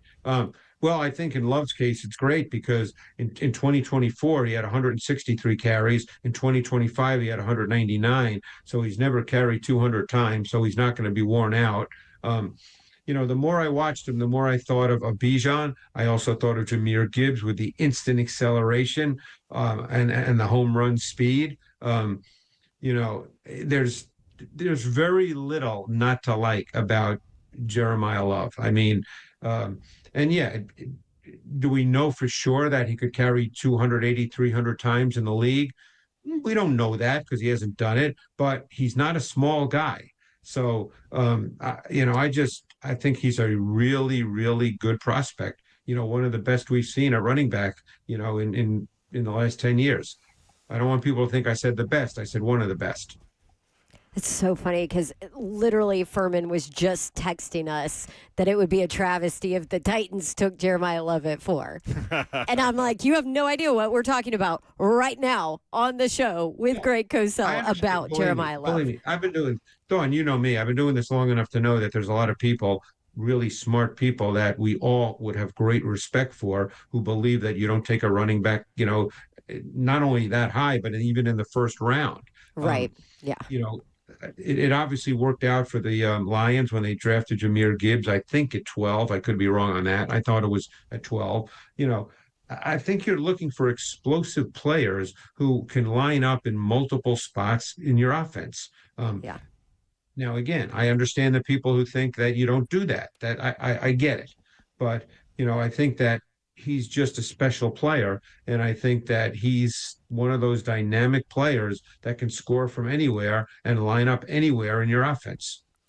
Well, and then I agree with that. Then the thought of having those two young playmakers like that for the next 4 years with Cam, at least, and the next 5 years on rookie deals, theoretically with Jeremiah Love on rookie deals would be that's a good way to start a little roster. And again, I don't know what Mike Borgonski thinks, about that. I mean, he might be of the school that you don't take a running back there, and I get it. And I'm, look, I've been doing this a long time, but I'm not one of those people that thinks I'm right and everybody's wrong. If I have a view based on tape, this is my point of view based on tape. And I think that Jeremiah Love is a really, really good player, and he's more to me than just a running back that you hand the ball to. Right. Yeah. I have a question going back to, I've just been thinking about this during this conversation, but we were talking about Joey Aguilar and his tape and maybe he'll get drafted. And you mentioned he's 25 years old. What, tell me the thought process with some of these guys that come out later that are older, that teams, it affects the thoughts that teams have about them. Just because they're older? See, that's the thing. Yeah, that's the thing. Not working for a team, I don't know exactly how different teams think, but I do know that there will be teams that think that that's too old. But look what happened with Tyler Shuck last year with the Saints. Okay, he was, I think, about the same age. He became the starter, and he's going to be their starter this year. If you draft a quarterback now he's a different player than Aguilar. Shuck, I thought, had the second best tape after Ward, as I said many times, and he's a starter. Aguilar would not be drafted as a starting quarterback. He'd be drafted as a guy you work with based on the fact that he has workable traits. So that might change people's point of view. But if you're talking about a guy that you believe can start very early, so what if he's 25? Quarterbacks now play till they're 35, 36. If I told you that, let's say Joey Aguilar was considered a first-round pick, okay? He's not. We know that. But let's say I told you that Joey Aguilar is good enough and he could be your starter for the next 10 years. I don't think there's a team in the league would say, no, we're not going to do that. Yeah. No, you're right. Well, and then you look at Shuck, too. Like, a part of his backstory was injury riddled throughout his career, but it wasn't like soft tissue recurring. It was like freak broken bones, So yeah. And Aguilar certainly not at that level of prospects. I want people to understand that we're not making it an apples to apples comparison. But I think what he showed on film would lead me to believe that I would not be the least bit surprised if he was drafted. Yeah. Well, I mean, coming in, we were like, before we got to you, Brent was like, I don't think Aguilar is draftable. I mean, I just wrote him off in my head until Cosell watched his tape. So there you go. Greg, great stuff, man. Always appreciate you. Thank you for being able to move up this week. Oh, no problem, guys. I'm looking forward to the tournament, as I'm sure you guys are. Absolutely. Yes. Greg Cosell. At Greg Cosell on X, NFL Films, NFL Matchup. When we come back, speaking of the tournament, obviously, Aiden Holloway, Alabama's second leading scorer, arrested. What's the latest there? What did Nate Oates say about it? We'll talk about it next. If you want in, 615-737-1045.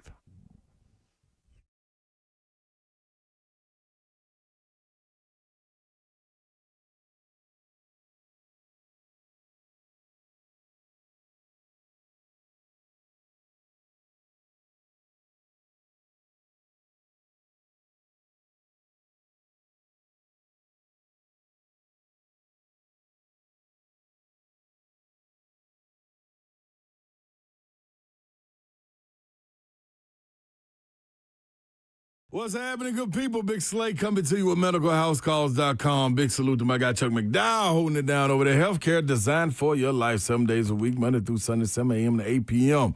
615-838-2375 is the number that you will call or text. And they're going to answer either one of them. You can call or text Medical House Calls, and their teams will assess exactly what you need within minutes. You can book your visit after a quick chat, and they'll schedule it. Medical providers will be at your door to deliver care back ASAP, people. I've been through this. Understand that when you get that little sick feeling, that tired feeling, feeling like you just need a little burst of energy, they got it for you. They get you on your way. That's why they got the mobile IV therapy. I've done this 2 or 3 times. Probably going to do it again this week because it's a heavy week right here. So when you're feeling fatigue, persistent illness, or injury, get the athletic recovery, immune boosting blends, rapid rehydration, energy boost, whatever it is, go straight to your bloodstream. You don't have to miss work. They got urgent care, all of this. You're just one call away, man. MedicalHouseCalls.com.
3HL 104.5 The Zone. Brett Doherty on Davenport with us, or with you.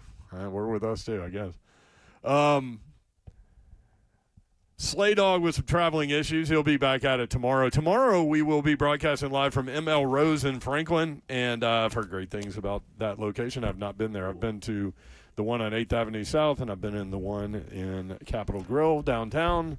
There's but not in Franklin. So looking forward to that. That's where we'll be tomorrow. ML Rose in Franklin from 3 until 6 tomorrow. Us and Cover 2. Cover 2 will be there as well from 1 to 3. That's fun. Enjoy Miller Mayhem bucket deals. 5 High Life ponies for $15. 5 Miller Lite bottles for $20. $6 shoot your shot. Green tea shot. Hoodoo espresso martini shot. That one's for Don. Yeah, Babs loves a martini. Espresso martini. Ooh, I might be drinking that tonight, as a matter of fact. Tonight? Wait, I probably shouldn't. So my mom bought me a bottle of the pre-made espresso martinis. Some of those aren't bad. Pre-made espresso martini. Well, you can have a Hoodoo espresso martini shot tomorrow at ML Rose. For $6. That's fun. Nelson's Greenbrier Tennessee whiskey shot as well. Okay. Your neighborhood madness headquarters. ML Rose. So check us out. So we're in Kentucky today. We'll be in Franklin tomorrow. Franklin and Franklin. Yeah. 2 different states. One's a Commonwealth, technically. Which one's the Commonwealth? Zeph. I don't know. I'm not from up here. Zeph. I'm from. You were valedictorian. I'm from Zeph. Murfreesboro. Nope. See?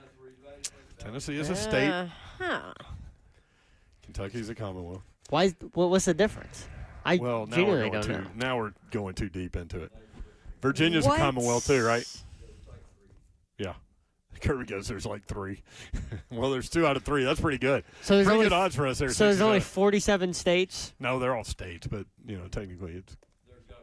Don't get too deep into it, Zeph. Well, too late. NCAA tournament begins tonight. We have 2 games tonight, 2 tomorrow. UMBC and Howard, 2 16 seeds, 5:40 p.m. True TV. The significance here is the Retrievers were the first 16 seed to beat a 1 seed. Not going to happen this year. Neither one of these teams is beating Michigan. Agreed? You never know. But, yeah, probably not. No, I agree. 2 11 seeds play tonight. Texas, who Lunardi had, Joey Brackett's had Texas as his last team in the tournament. NC State, however, has lost 5 out of 6. They lost their last 4 regular season games. And the winner gets BYU. Good luck with that. DeBonsa. Yeah, Slay was clowning me for my pronunciation of it. I butchered it, too. I just froze. I didn't even try. I just let y'all look like fools. Hey, listen, it's March Madness time. You got to take your shots where you get them. They might brick, which I apparently did. But we did just add a new Titan to the offensive line. Oh. Free agent offensive tackle Austin Deculus from LSU. I think he was on the Chargers. And Adam Schefter says he's going to the Tennessee Titans in his tweet. Oh, so the rebrand is Titan Squared? Titans. Titans 2X. Alabama basketball coach Nate Oates said his team is preparing to play without its second leading scorer, Aiden Holloway. Well, I hope so, because he was found with over 2 pounds of weed. He was That's a lot. I saw a note on one of the stories is that it was like 0.1 pounds away from being enough for a felony trafficking charge. Oh Lord! So he just missed trafficking. So, which is wild to think about. I mean, it's probably like intent to distribute. Oh yeah, well he had paraphernalia and cash. Well, he told the police officers he only smokes. That was the quote. So that's my question. We've demonstrated pretty well over the last couple of days, Babs, that we don't have a very good working knowledge of the whole weed thing. Like that world. That is accurate. And Slay has not been here to help us out either. How many joints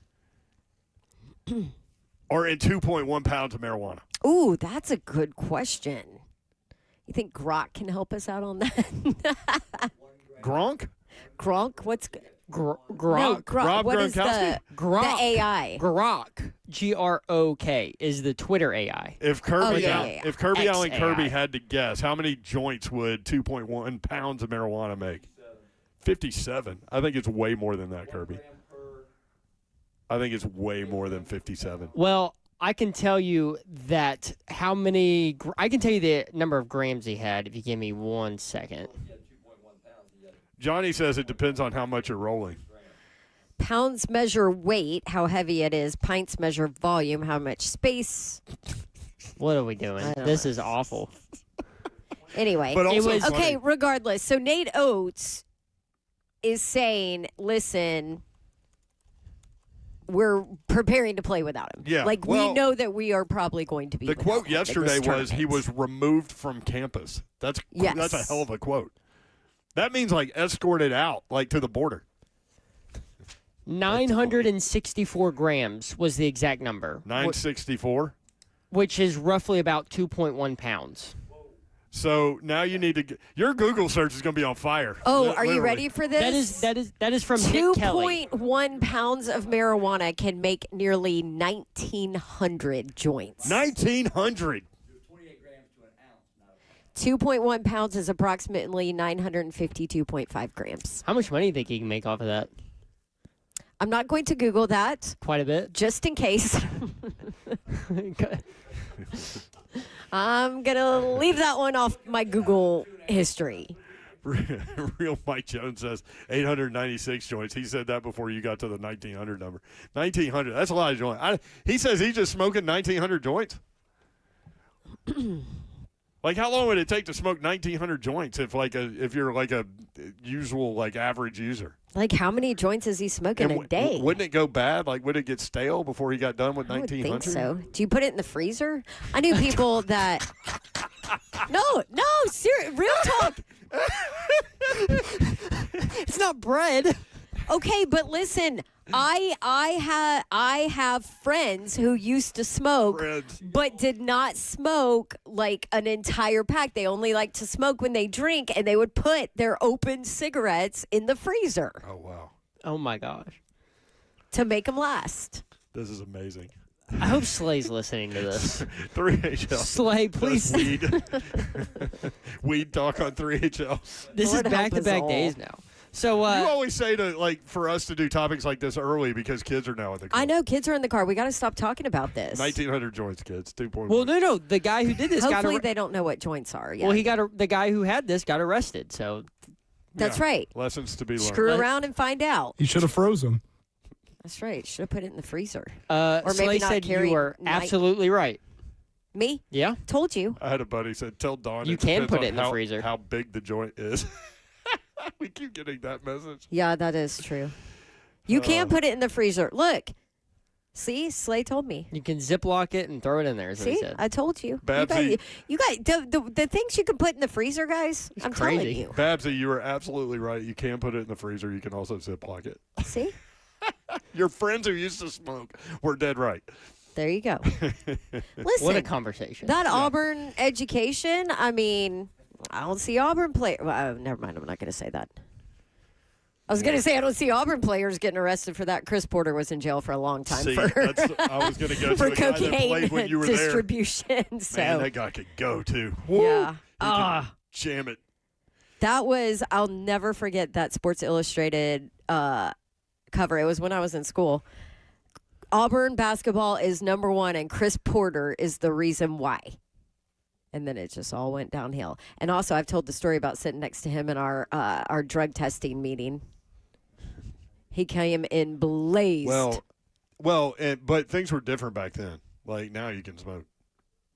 You just can't have 2.1 pounds with the intent to distribute. That's why he was trying to say that he was smoking all or 964 grams. All right, no more weed talk on 3HL today. When we come back, the World Baseball Classic final is tonight, and it's interesting. Be high on life, kids. United States. It finished all right. We'll be right back.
Good evening. It's 5:04. Joseph Bonanno live from the VSiN studios here at the Circus Sports at the Mint Kentucky Downs. The Titans re-signed running back Julius Chestnut to a one-year deal today and also signed offensive tackle Austin Deculus, who was with the Chargers last year. In other NFL news, the Texans have agreed to terms on a 2-year deal with guard Wyatt Teller. The Eagles signed wide receiver Hollywood Brown to a one-year deal, and the Dolphins traded Jalen Waddle and a 2026 fourth-rounder to the Broncos in exchange for a first, a third, and a fourth. Tonight, the first four of the NCAA basketball tournament gets underway. UMBC versus Howard for the Midwest 16 seed. That tips at 5:40. Texas versus NC State for the West 11 seed. That tips at 8:15. And then the World Baseball Classic Championship final game between the United States and Venezuela is tonight. First pitch from Miami is at 7 p.m. on Fox. For all your foundation repair, waterproofing needs, you need to visit USSTN.com. Breaking news at once on your home for the Titans involved. This is 104.5, The Zone.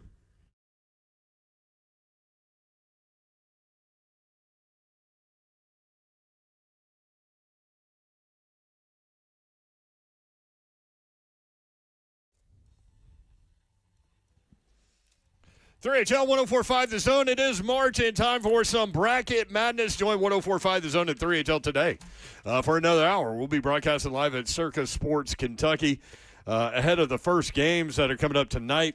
We've been through that, but UMBC, who was the first 16 seed to ever beat a 1 seed 8 years ago, they beat Virginia in the first round. They play 16 seed Howard. The winner gets Michigan. Good luck. 11 seed Texas and 11 seed NC State. The nightcap at 8:15 on True TV. Texas a 1.5 point favorite.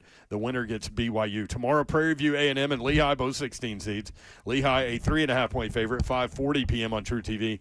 And Miami of Ohio and SMU. SMU a 6.5 point favorite. SMU has lost 5 out of their last 6 games. They are, however, favored. As I mentioned, the winner gets Tennessee on Friday at 3:25 on TBS in Philly. You can catch all the action right here. Circus Sports Kentucky. Designed by players for players. Inspired by years spent on both sides of the sportsbook counter. The Circus Sports Kentucky app brings our own wish list to life. Located in the heart of Franklin, Kentucky, the Mint at Kentucky Downs. Their sportsbook blends modern technology with traditional retail service, with more than 1,700 square feet of high-definition displays and ensuring both quick self-service and hands-on assistance. Learn more at circusports.com. Bert and Lucas will be broadcasting live on Thursday and Friday here. They have hour-long shows on both of those days. We are off on Thursday and Friday because the Zone will have NCAA tournament action. Going to be broadcasting live tomorrow in the other Franklin, Tennessee. Yeah. At ML Rose. Looking forward to that. ML Rose is your local neighborhood spot to catch all the basketball madness. Grab your crew and enjoy a huge beer menu, ice cold bucket deals, legendary burgers, wings, and waffle fries that keep the energy high from tip-off to the final buzzer. Don't miss a moment. Come watch with us at one of the 8 ML Rose locations. For details, visit mlrose.com, and by us, they mean them, but we will be at the Franklin location tomorrow from 3 until 6 o'clock. Babs, what did you do during the break? I just went and played slots. Do anything? Well, I started with 50. Look at you. Doubled up. $100.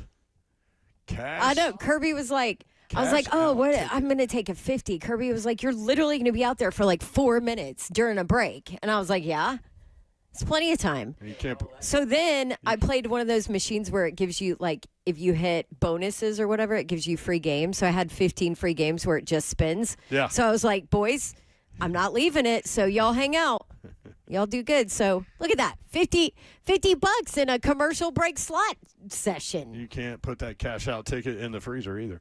The World Baseball Classic final is tonight in Miami. It is the United States against Venezuela. The Americans are huge favorites in tonight's game. This is the first ever appearance for Venezuela in the World Baseball Classic final, 7 o'clock on Fox tonight. Shout out Ronald Acuna Jr. leading off for Venezuela, but I'm going for the U.S. Here we go. Your Braves fandom just led you south. I just shouted out Ronald Acuna Jr. Everybody else I don't care. So the game is in Miami, and it's interesting, too, because the United States military took out their president a couple of months ago. Miami? No, the Venezuelan Venezuela. president. It's in the game is in the United States. Game's in Miami. I gotcha. But they're Okay. playing Venezuela. I got you. Because I was like, what are you talking about, Miami? I didn't put that. You did not put that properly. Yes. Okay, I got you. They as in Venezuela. Going. Yes. Kirby gave me a electric hand warmer. Interesting. Digital hand warmer. What? You do need it for. It's because my slot finger is on fire. You are something else. Wow. 5-seed Vanderbilt plays 12-seed McNeese on Thursday at 2:15. You can watch it on True TV. Commodores are favored by 11.5. They've won 4 out of 5 since the loss at Kentucky. Guard Tyler Tanner averaging 19.1 points, 5.1 assists per game. The McNeese Cowboys have won 10 in a row. They're led by guard Larry Johnson. Not that one. He's 6'4", 200. He's a freshman. He's averaging 17.5 points, 5.5 boards per game. This game will be played in Oklahoma City. The winner will get the Nebraska-Troy winner. And you said Nebraska's never won an NCAA tournament game? That's what they said on the selection show on Sunday, and I was like, wow. And they're crazy. They're the top 4 seed, I think, in the tournament. Are they? I saw all the seeds Fred Hoiberg, the mayor. So, coach in Nebraska. So, what did you say about Chig's new contract? Oh, yeah. I would love to run this past Babs. So we talk about this all the time. Sometimes you see guys get a 4-year deal. It's really a 2-year deal, right? So it's team friendly to cut after 2 years. This one? This has got to be a typo. I read this and I'm one like, is a 3-year deal with an out after 1 year. Yeah, let me find the number. So this is from Aaron Wilson. Out after 1 year? Yeah, listen to this. Oh, I gotta find the number. Give me one. Keep talking while I find Scrolling. Are you gonna do play-by-play? Our thanks to Bob for working hard today. Our thanks to Kirby Allen Kirby. Hardly working. Our thanks to Kirby Allen Kirby for not messing anything up. Okay, yet. here it is. Okay, there we go. So this has got to be a typo. So Still got some time. So Titan Chigakonkwo, former Titan, signed with the Commanders. Who put this out? The initial Aaron Wilson, who does some Texans coverage. Okay. But he does all across. But he does contracts. NFL stuff all, and he's been on top of contracts. So he put this out about Chigakonkwo's number. So the initial number that came out was a 3-year, up to $30 million deal. So people thought, okay, $10 million a year, but it's not really $10 million because it's up to 30. Okay. Well, Aaron Wilson put out the full contract numbers: 3 years, $27 million. $7 million signing bonus, $16.7 million fully guaranteed. His salaries in those 3 years: year 1, $2.3 million. Oh, geez. Year 2, $27.3 million. He ain't seeing $27 He million. ain't seeing that. Year 3, $7.3 million. What? A $25 million jump from year 1 to year 2. This has got to be a typo, right? That makes no sense. It's basically a 1-year deal. He could have gotten more on a 1-year deal somewhere else, wouldn't you think? Or maybe not. That's. So he gets. Okay, so Chig's a 1-year deal. That's where we are. Right. That's exactly what I said when he read those numbers. Yeah. You ain't pay a Chig $27 million for anything. Not if he had 200 grams of coke or 200 pounds of pot. Weed. What am I doing? It's not pot, Mayor. Jeez. How much would 200 pounds of pot cost? Ooh. Let me Google it. Enough to land you in jail. Yeah, don't Google it. You'll have somebody following you when you leave here. Oh, man. I'm glad you won that, that slot. Yeah, Chig ain't seeing $27 million. Good Lord. That's a weird contract. I mean, Travis Kelce's getting 12.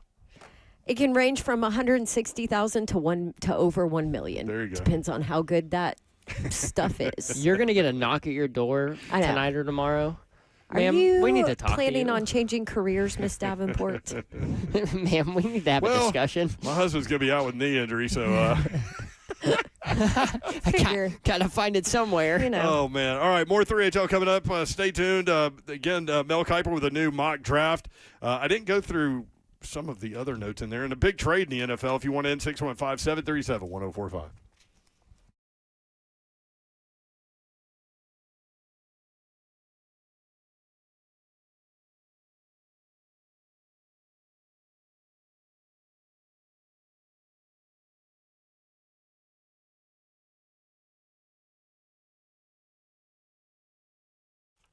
All right, sometimes it is time to upgrade those things you have in your home, like, windows and doors. And maybe you really noticed it with the change in temperatures, and your house is cold now, right now. Summer's coming. Your house is going to be hot. You want to keep the air in. You need new windows and doors. And Pella Windows and Doors of Nashville is who you need to call, because it was time for us in our rental property and my house to go ahead and do that. And I've loved the experience with Pella Windows and Doors of Nashville for a bunch of reasons. Customer service, top notch, the best people there, the best family there. And you might be surprised to learn how affordable those replacement windows and doors can be from Pella. Affordable and the best quality out there as well. They've got the staff in place to take care of you. I love a good deal. You love a good deal. We all love a good deal. So they let me give you a good deal every single month. And we change it up just to keep it fun. For the month of March, the Dawn deal, 55% off Pella certified labor and 0% APR for 24 months. And then on top of that, just add an additional 5% off materials. That'll get your price down. Schedule your free consultation. Tell them you want the Dawn deal, and you can do it all easy at PellaNashville.com.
3HL 104.5. There's Tupac Tuesday. The NCAA tournament starting tonight. Love it. 2 games tonight, 2 games tomorrow, and then all day long. Man, when I was a kid, I used to somehow come up with an illness on the first Thursday and Friday of the tournament. And my mom would go to work, and I would watch basketball all day. Our teachers would put it up in class, like on the projector. No wonder you won the valedictorian. Yeah. I remember I watched – do you remember MTSU's 15-2 upset of Michigan State? Yes, I do. Watched that in the back of my dad's classroom right after school. Yeah? Yeah. Oh, and obviously us being in Murfreesboro. Hey. Sorry, go ahead. Yes? You said hey? We're in the middle of a discussion, Babs. Yeah, we were talking basketball. What? How's your pizza? She's very Sorry, excited. guys. Does it look good? Can I see it? I'm sorry, I didn't realize we were on air. Can I look? You and Tom Hart. Tom Hart did an entire interview with us without knowing he was on air. He had no idea. Until it was over. That looks like it needs to be heated up more. No, they just put it in the oven. Yeah, that's what I mean. She got pizza from Pie Rollers. That's a big piece. Is it good? Yeah, it's great. Worth the, what was it, $4? Mm-hmm. What are you, a kid? Cheese pizza. It's good. Do you want a bite? I might go get one. No, thank you. I'm kind of hungry. Our buddy Mike, who played in our zone golf tournament, is out here. What up, Mike? I told him we would go see him after this break. Okay. Sounds good. Yeah. TSU and Iowa State, 15-2 game. So TSU does get the respect off the 16 line. We talked with Nolan Smith about that last week. He was hoping for 15, maybe even 14. But they play Friday against Iowa State from the Big 12 in the 2-15 game. Well, 2-seed and 15-seed game. They play at 1:50 p.m. on CBS. TSU with a nationally televised network game. Iowa State favored by 24.5. This game is in St. Louis, Missouri, so quick little, 4.5 hour jump up to St. Louis? And yeah, easy. You can get there, easy peasy. You can get there and watch TSU play some good basketball. They have won 6 games in a row. They are 9-1 in their last 10. Nolan Smith, obviously the coach of the year, TSU with a share of the regular season title. They also won the OVC tournament title as well. Iowa State has won 3 out of its last 4. They lost to Arizona in the Big 12 tournament, 82-80. They're a very good team, and they could win it all. We'll see.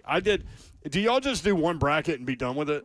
Yeah. Well, no, I used to do like 5. I'm a process guy. I do one that's real and then one that I have Tennessee winning. That I used to do that too. Yeah. That's how I do. But like when I would go into bracket pools, I'd do like 5. Well, so I do 5. I'll do probably, I might do 3 or 4. But it's to come up with one. Does that make sense? Like, I won't have like 3 or 4 So you do 3 of them and then you look at them all and narrow it down? See, I'm a process guy, Babs. Like which game do I like better? There's a process to my final bracket. I'm only going to have one bracket, but during the process, I might make 3 or 4. Well, that's a hell of a process. This one, I've got Sounds Florida like a waste of time. and Arizona in the championship game, and Florida going back-to-back. Really? Yeah. Nah. This is what currently I have. In the Final Four, I have 3-seed Michigan State upsetting your Duke Blue Devils in the elite. Bunk. That'd be a fun matchup, though. Michigan Jeremy State, Fears, man. Always is. Always a fun matchup. Yeah, it was fun when we beat him in East Lansing this year, but that's whatever. Here we go. Ross. Thank you, Ross. Hey, what'd you do to the other Michigan team, Ross? Beat them too. Easy peasy. I have the can't believe y'all national are both- championship game as Duke, Michigan, Duke winning. Who's your basketball team? Duke. Yeah. Dawn's the GOAT, man. Come on. That's now. right. I can't believe y'all are both from Plano, Texas, and you're both Duke basketball fans. I know. Isn't that creepy? We're born in the same And hospital. you live in the same neighborhood And right we live now. in the same neighborhood. That is creepy. And you Ross, both it's kinda have gotten run through stop sign tickets. tickets in the same place. That was Wow, ridiculous. y'all are like, that's weird. Kindred The spirits. Matrix, Ross. So you know how I was talking about before Babs interrupted us? I was talking about watching For her pizza talk. watching the March Madness during school. I had a former classmate of mine who's also on the baseball team with me. Shout out Joey Hughes text me and said, heard you talk about March Madness games on 3HL. Coach Burns had more kids needing to go see him in those 2 days than any other day of the year. That class was always packed. My mom never figured it out, man. Like that I was literally sick. I was never sick. But I was literally sick on the first Thursday and Friday of the tournament every year. I did it every year. She knew. She didn't care. She knew. She just let you do it. Alyssa just texted me. Her little sister, born in Plano, and Alyssa was born in Carrollton. Really? Yep. So how did we not put this together? I knew they were born in Texas. I just didn't know where. You didn't know the city that your Sister-in-law? wife is born in? No. Huh. Okay, that's fair. I don't know where Mr. Babs is born. Yeah. But I also don't know his birthday, so, whatever. By the way, shout out to Paul Tinkle. Oh, yeah? JT's dad. He's listening to us right now. What up, Headed to Murfreesboro for the high school state basketball championships. I will be there on Shout out to Saturday. Paul Tinkle as well. is a radio legend in this state. Yep. Yeah, so in the Elite Eight, I've got Duke and Michigan State, with Michigan State winning going to the Final Four. I've got Florida and Houston. I think that's inevitable, and I'm not changing that. And Florida winning. So Michigan State and Florida in the Final Four. I don't think that's inevitable. I have Vandy in Houston. You have Vandy beating Florida again Sure in do. the Elite Eight. Sure do. Okay. I've got Vandy losing to Florida in the Sweet 16. On the other side, I've got Arizona and BYU. I've got the 6 seed BYU in the Elite Eight. Dabonsa. Leading the nation in scoring.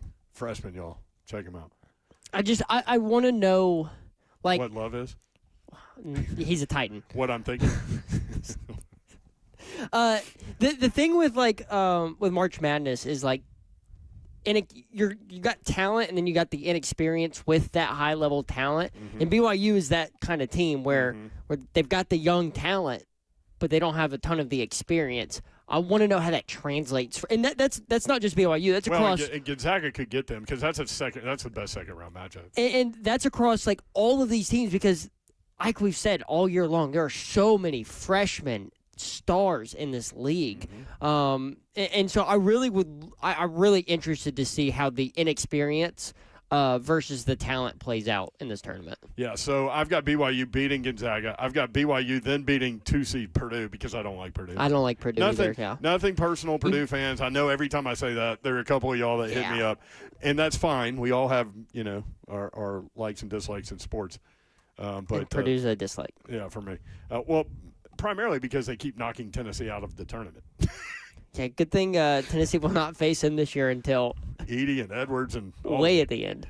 I have Alabama in the Sweet 16 despite the loss of Holloway. Do you have them losing in the Sweet 16? Yeah, because Michigan. Yeah, Michigan's good. So then I have Tennessee in the Sweet 16, but I have them losing to Iowa State. Fair. I 100% can see that. So I've got Arizona and Michigan in the Final Four, Michigan State and Florida in the Final Four, Florida and Arizona in the championship game, and Florida winning it all. That's currently the thing with Tennessee is I don't see them putting together enough consistent games in a row to get to where they want to be. Like, because like I said yesterday, their entire success relies on two guys, Jacoby Gillespie and Nate Ament. And if those two guys are not on it, the offense struggles. Yeah, look, I'm all for Rick Barnes finding 5-star players. He seems to do it every year. They've had the newcomer of the year in the SEC the last 3 years. Yeah. Tennessee has. Can he find a 5-star point guard, though? That's what the point guard. That's what they need for the tournament success. No. It's not just one. You need two. Because when that one is off his game or gets in foul trouble or gets hurt or whatever, you don't have someone. That's the problem when Jacoby Gillespie's not on the floor. The offense is it's nothing. There is no offense. And it's just them running around out there. He's been kind of inconsistent lately. The NFL draft is 37 days away. 37 days away. Until and we are going Jeremiah to loves the Titan. Talk about it incessantly every day. Incessantly, yes. For 37 days. Mel Kiper dropped a new mock draft post free agency. Raiders, Fernando Mendoza, quarterback, Indiana. Jets, David Paley, edge, Texas Tech. Seems to be a lot of that in mocks now. Cardinals at 3, Arvell Reese, edge, Ohio State. Meaning at 4, you've got, out of the 5 we've talked about, Jeremiah Love, you've got Sonny Styles available, you've got Reuben Bain Jr. available. Mel Kiper has the Titans taking Jeremiah Love, running back, Notre Dame. Here is what Mel Kiper had to say about Jeremiah Love and Tennessee. Here is where things get interesting. We haven't seen a running back go in the top 4 since Saquon Barkley in 2018, and the Titans certainly have a long list of issues, even after aggressively spending in free agency last week. But Tennessee is committed to boosting the offense around second-year quarterback Cam Ward, and Love would take the run game to another level while also serving as a dynamic pass catcher. His game features 4.36 speed, excellent vision, run-you-over power, and soft hands. Love would be an immediate upgrade over Tony Pollard for new offensive coordinator Brian Dable. So is Pollard the odd man out there if they go Love at 4? Yeah, I would think. Over Spears, and then obviously they brought Chestnut in for a 1-year deal. I don't know. I don't know. Yeah, that's a good question. Like, who would be the odd man? I think it's a given. Who would be the odd man out in that room of Love, Pollard, and Spears? That's what we're saying. That's a good question. It's a good question. I don't know. I mean, I thought initially that Pollard would be the guy that would be the odd man out because he's the primary running back right now. Yeah. And Spears is like the curveball guy. But the funny thing is Jeremiah Love is the curveball. Is both of them. He can do everything. But he's bigger and he's more powerful and he doesn't get caught. It's not like Pollard and Spears have – like Spears can outrun people, but like Blaine was talking about it today, and Blaine was like, man, I've watched a lot of tape on Jeremiah Love, and he didn't get caught from behind. He said you could make a case on one time, but he wasn't at full speed yet. But outside of that, he's like, he's not getting caught. Okay, let me phrase it this way. 4.36 being that big. With Pollard and Spears. 2.11, is that what he is? With Pollard and Spears, who's got the better trade value? Or who's got the better trade market? Not value, but who's got the better trade market? Which of them are going to draw in more interest from teams? Is it Spears, the younger guy that gives you that curveball, brings the speed, brings the pass catching ability? Or is it the Pollard, the vet, who is consistent? Or are you concerned with injuries with Spears? That's another thing. And that's another thing with Spears that knocks his value down. This is where we got stuck when we did this last time. So let me go ahead and finish this, and then we can discuss from there. Some other notes: 5 Giants, Caleb Downs, safety, Ohio State. A lot of people think Caleb Downs and Jeremiah Love are the 2 most talented players in the draft. Doesn't mean they go 1-2, obviously. Ohio State linebacker Sonny Styles goes 7th to Washington. Reuben Bain Jr., defensive end Miami, 9 to Kansas City. Tennessee cornerback Jermod McCoy, 12th to Dallas. I've seen that over and over again. And this one you're starting to see a lot, too. Bama quarterback Ty Simpson to the Jets at 16. God, that's high for him, isn't it? But Jets, I mean, they just moved Justin Jets are going to Jets. And all they have is Geno Smith right now. Oh, my gosh, what a disaster. Because I think they know what they're about to do. Because I think it makes sense. They're going to over-pursue Ty Simpson. But do you think – But he gets to live in New York, man. Do you think if they waited – What do you mean gets to live in New York? Yeah, condo, Manhattan. Let's go. He went to school at Alabama, and he's from Tennessee. He's from Martin, Tennessee. Martin, Tennessee. Who you knows, think he man? wants to do that? Maybe. Who wouldn't want to do that? Me? So can I raise my hand and shake it a lot? I don't know. You might throw pizza around the room. They've got the number 33 overall pick. Take a bite. Do you think that they would wait until the second round? No. You don't think they'd take a risk? I don't think they could take that risk. Because I don't know. You just said their quarterback room. I know. If they're going to do it, they got to do it. They got. I just don't know what other Maybe team. they move back from 16 a little bit, but they got to stay in front of Pittsburgh. If you're going to do it, you got to do it. I don't see Pittsburgh going after. You're really not reaching. You're not overreaching if you take the guy that you want. Yeah. Remember when New England took Gerard Mayo at like 16, and everybody was like, "Dude, that guy had a second-round grade." We knew Gerard Mayo. Mm-hmm. When Tennessee has their little preseason media day, I went up there his senior year, and I sat at a table with him. And after I got done talking with him, I was like, man, I haven't seen or heard or felt leadership from a guy up here since since Al Wilson. And it turned out to be true with him. And so New England took him at 16 because they wanted him, and then he turned out to be a Pro Bowler like every year. So at some point, you just take the guy that you want. So I'm trying to think of the other teams that could snag a quarterback if they were to wait, or if they move back, where they could move back to. Before you get into that, what about all this talk that Drew Aller has the most physical skills?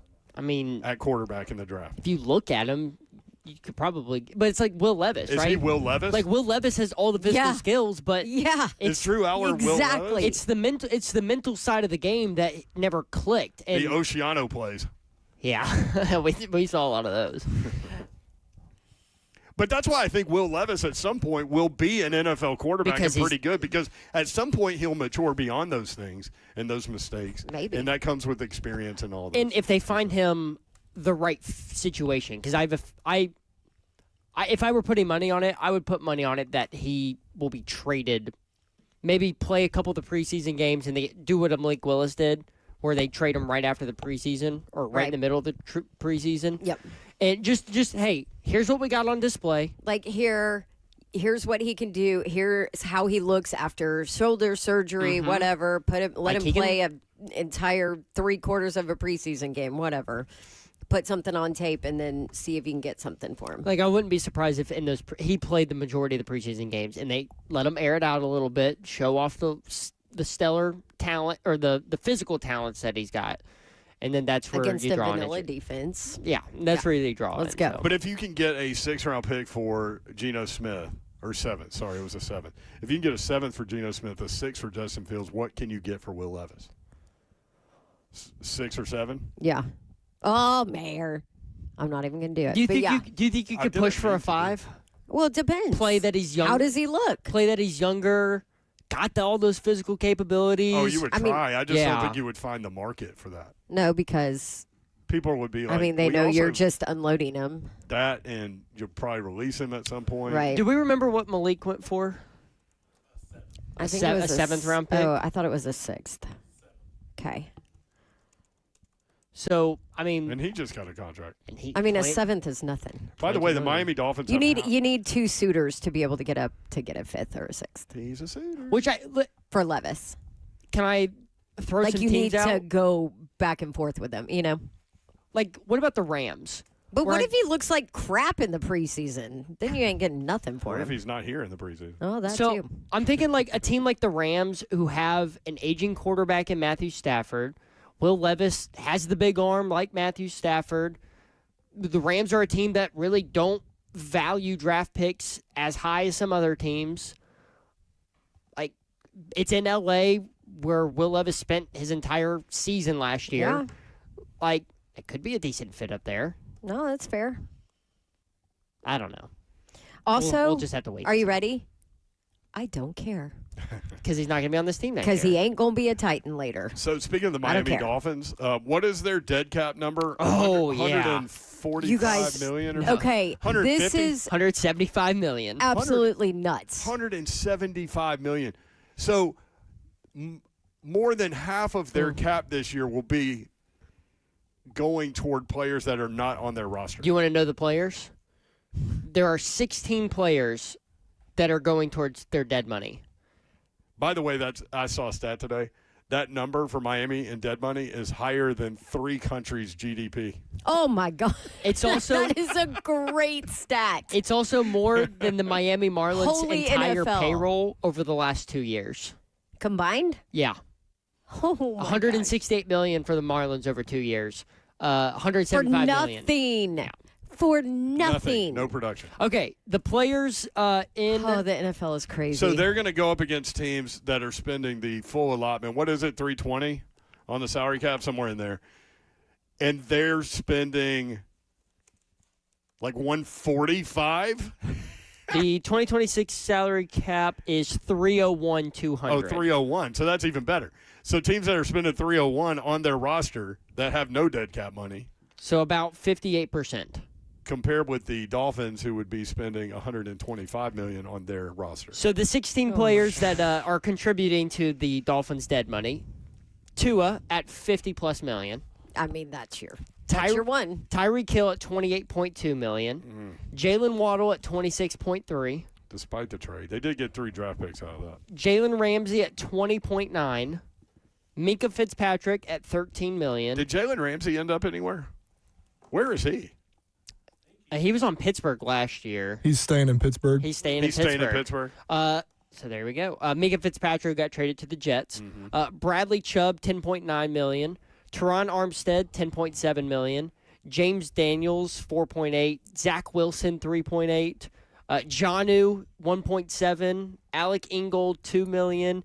NWI, 1.6 million. That's daunting. Matthew Judon, 1.4. I love NWI. And then a couple guys in the I said it 100,000. exactly how I said it the first time. Yes. But yeah, 16 players contributing to $175 million of dead money in 2026. Speaking of Jalen Waddle, the Broncos have traded for Dolphins star wide receiver Jalen Waddle. Denver also gets a fourth-round pick this year. Miami gets Denver's first, third, and fourth-round picks. All picks are in that number 30 slot in each round, so first, third, and fourth. The Dolphins now have 7 picks in the first 3 rounds of the NFL draft.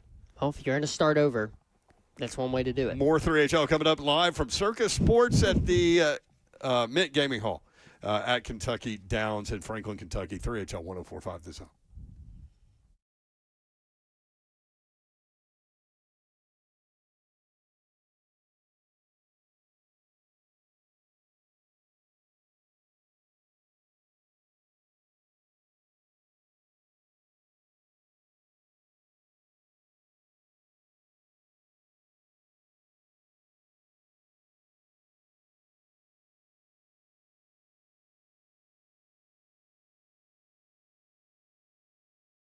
What's happening, good people? It's Big Slay. Spring's almost here, the season of fresh starts. And if you've been looking in the mirror thinking, man, it's time to fix this thinning hair, well, I got the place to go for you. At We Grow Hair, they're delivering incredible results with their advanced FUE hair transplant technique, a minimal invasive procedure where individual follicles are extracted and placed with precision for natural-looking coverage. It means tiny, barely visible marks and a much faster recovery than older strip method procedures. Plus, this team has nearly 30 years of experience helping people get their hair and confidence back with proven, permanent solutions and a reputation as one of the top clinics in the Southeast. And listen, when you tell them Slay sent you, they'll hook you up with $500 off your hair transplant procedure. That's real savings on results you'll see growing and stronger every month. So this spring is the perfect time to make that change. Call 615-376-6010 or hit WeGrowHair.com. This spring, grow it back with the team I trust.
3HL 104.5 The Zone. The NCAA tournament has begun.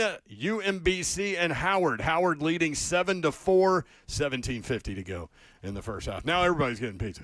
I'm the only one that hasn't gotten pizza. You're not a pizza guy. Yeah, I am. You're a pizza guy? I actually love pizza. I love Really? it. But, yeah, I need times to go along with that. Yeah. You do. So that's what's going to happen. I'm gonna do it after the show. I'm also looking to see how much a hotel room here costs tonight. Are you staying? Well, I don't know. I'm just gonna see. I like to have options. I mean, I figured that you would could sit watch at games there. you would sit at the slot machines after. You're gonna watch the World Baseball Classic here if you stay?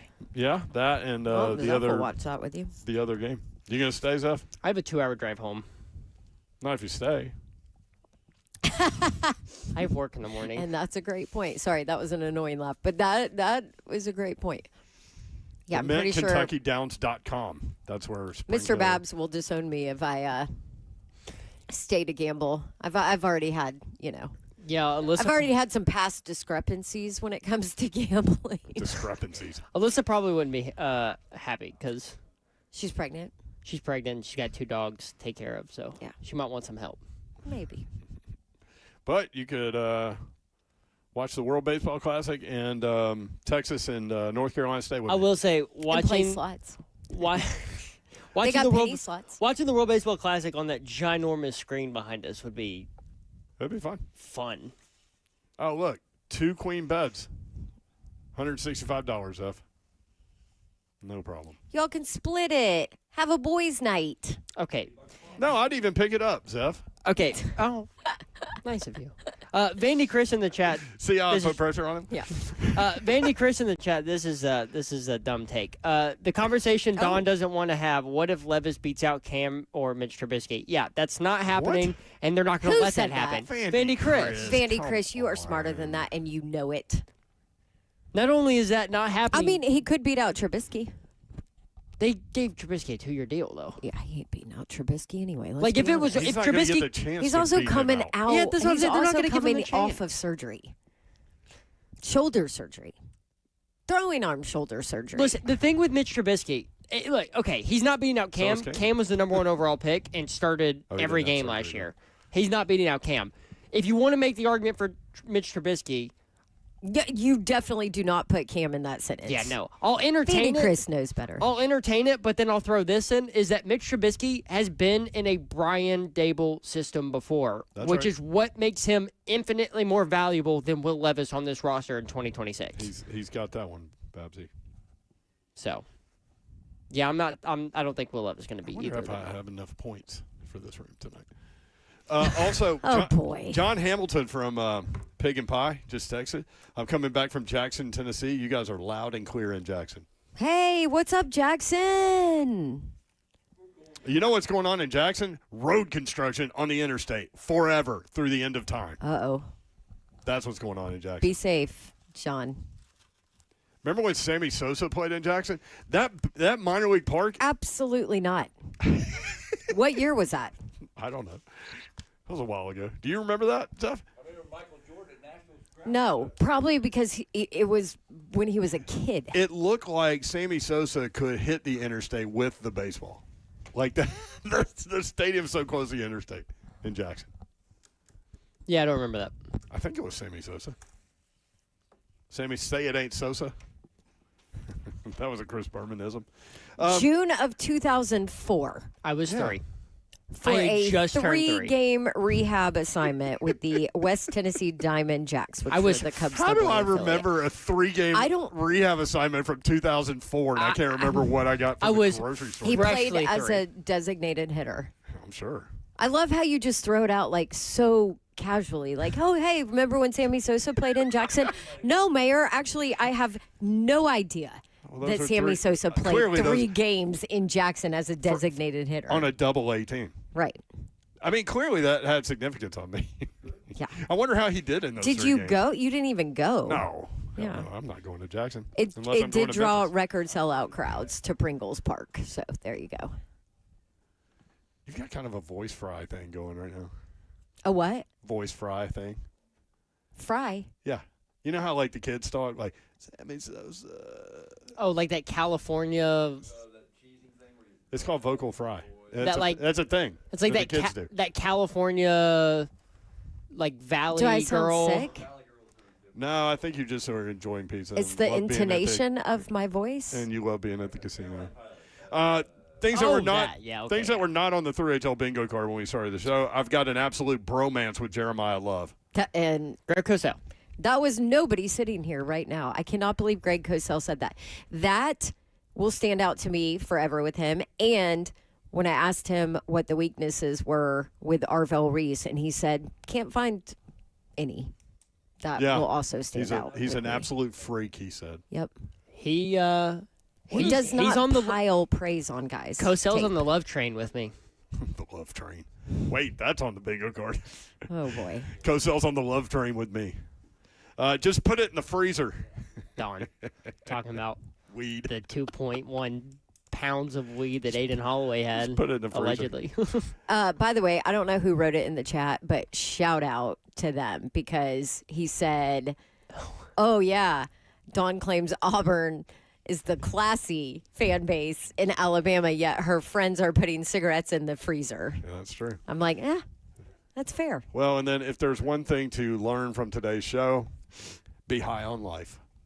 Oh, that was from Babs. Oh, can I add one? Yeah. Greg Cosell. I think Joey Aguilar is going to get drafted. I don't think anybody in this room thought. That's right. He said that. Like that was that was a true Now, I will possibility. soften it by him pointing out that it is a very weak quarterback class. I will say that, and so somebody's going to take a chance on him late. I did see. What about Pavia though? I think he's in the same boat. You think both? I think of he's them, in the same boat. Oh, we should have asked him Pavia's to getting compare drafted. Aguilar. Well, he did Pavia a couple weeks ago, and he said he thinks he's going to get drafted. Yeah, I mean he has shown up at every single.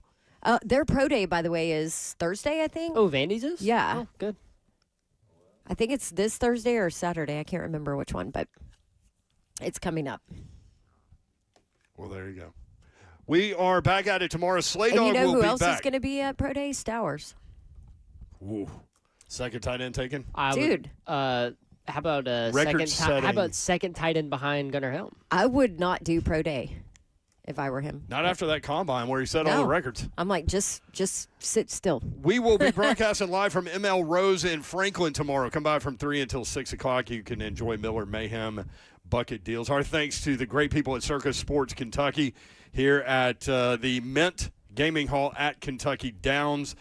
We love these guys, and they've been phenomenal hosts for us. CircusSports.com is the website. Again, the Buck Rising Show minus Buck will be here for an hour on Thursday and an hour on Friday. Diva. And no telling what Bert and Lucas are going to get involved in by themselves. Yeah, they're staying the night. In a casino. In a casino with basketball on. And only 1 hour of radio. Oh, gosh. All right, we appreciate you guys. Thank you for including us in your day and in your lives. We do not take that for granted, nor do we take that lightly. Hopefully we were able to put a smile on your face. 3HL is organized chaos. Have a great night. Enjoy basketball. Good night. God bless. See ya. Wouldn't want to be it. Let's hear a shout out to This Pizza, Circus Sports, the Mint Kentucky Downs Gaming Hall, and the Penny Slots. Oh, well, that too. Penny Slots.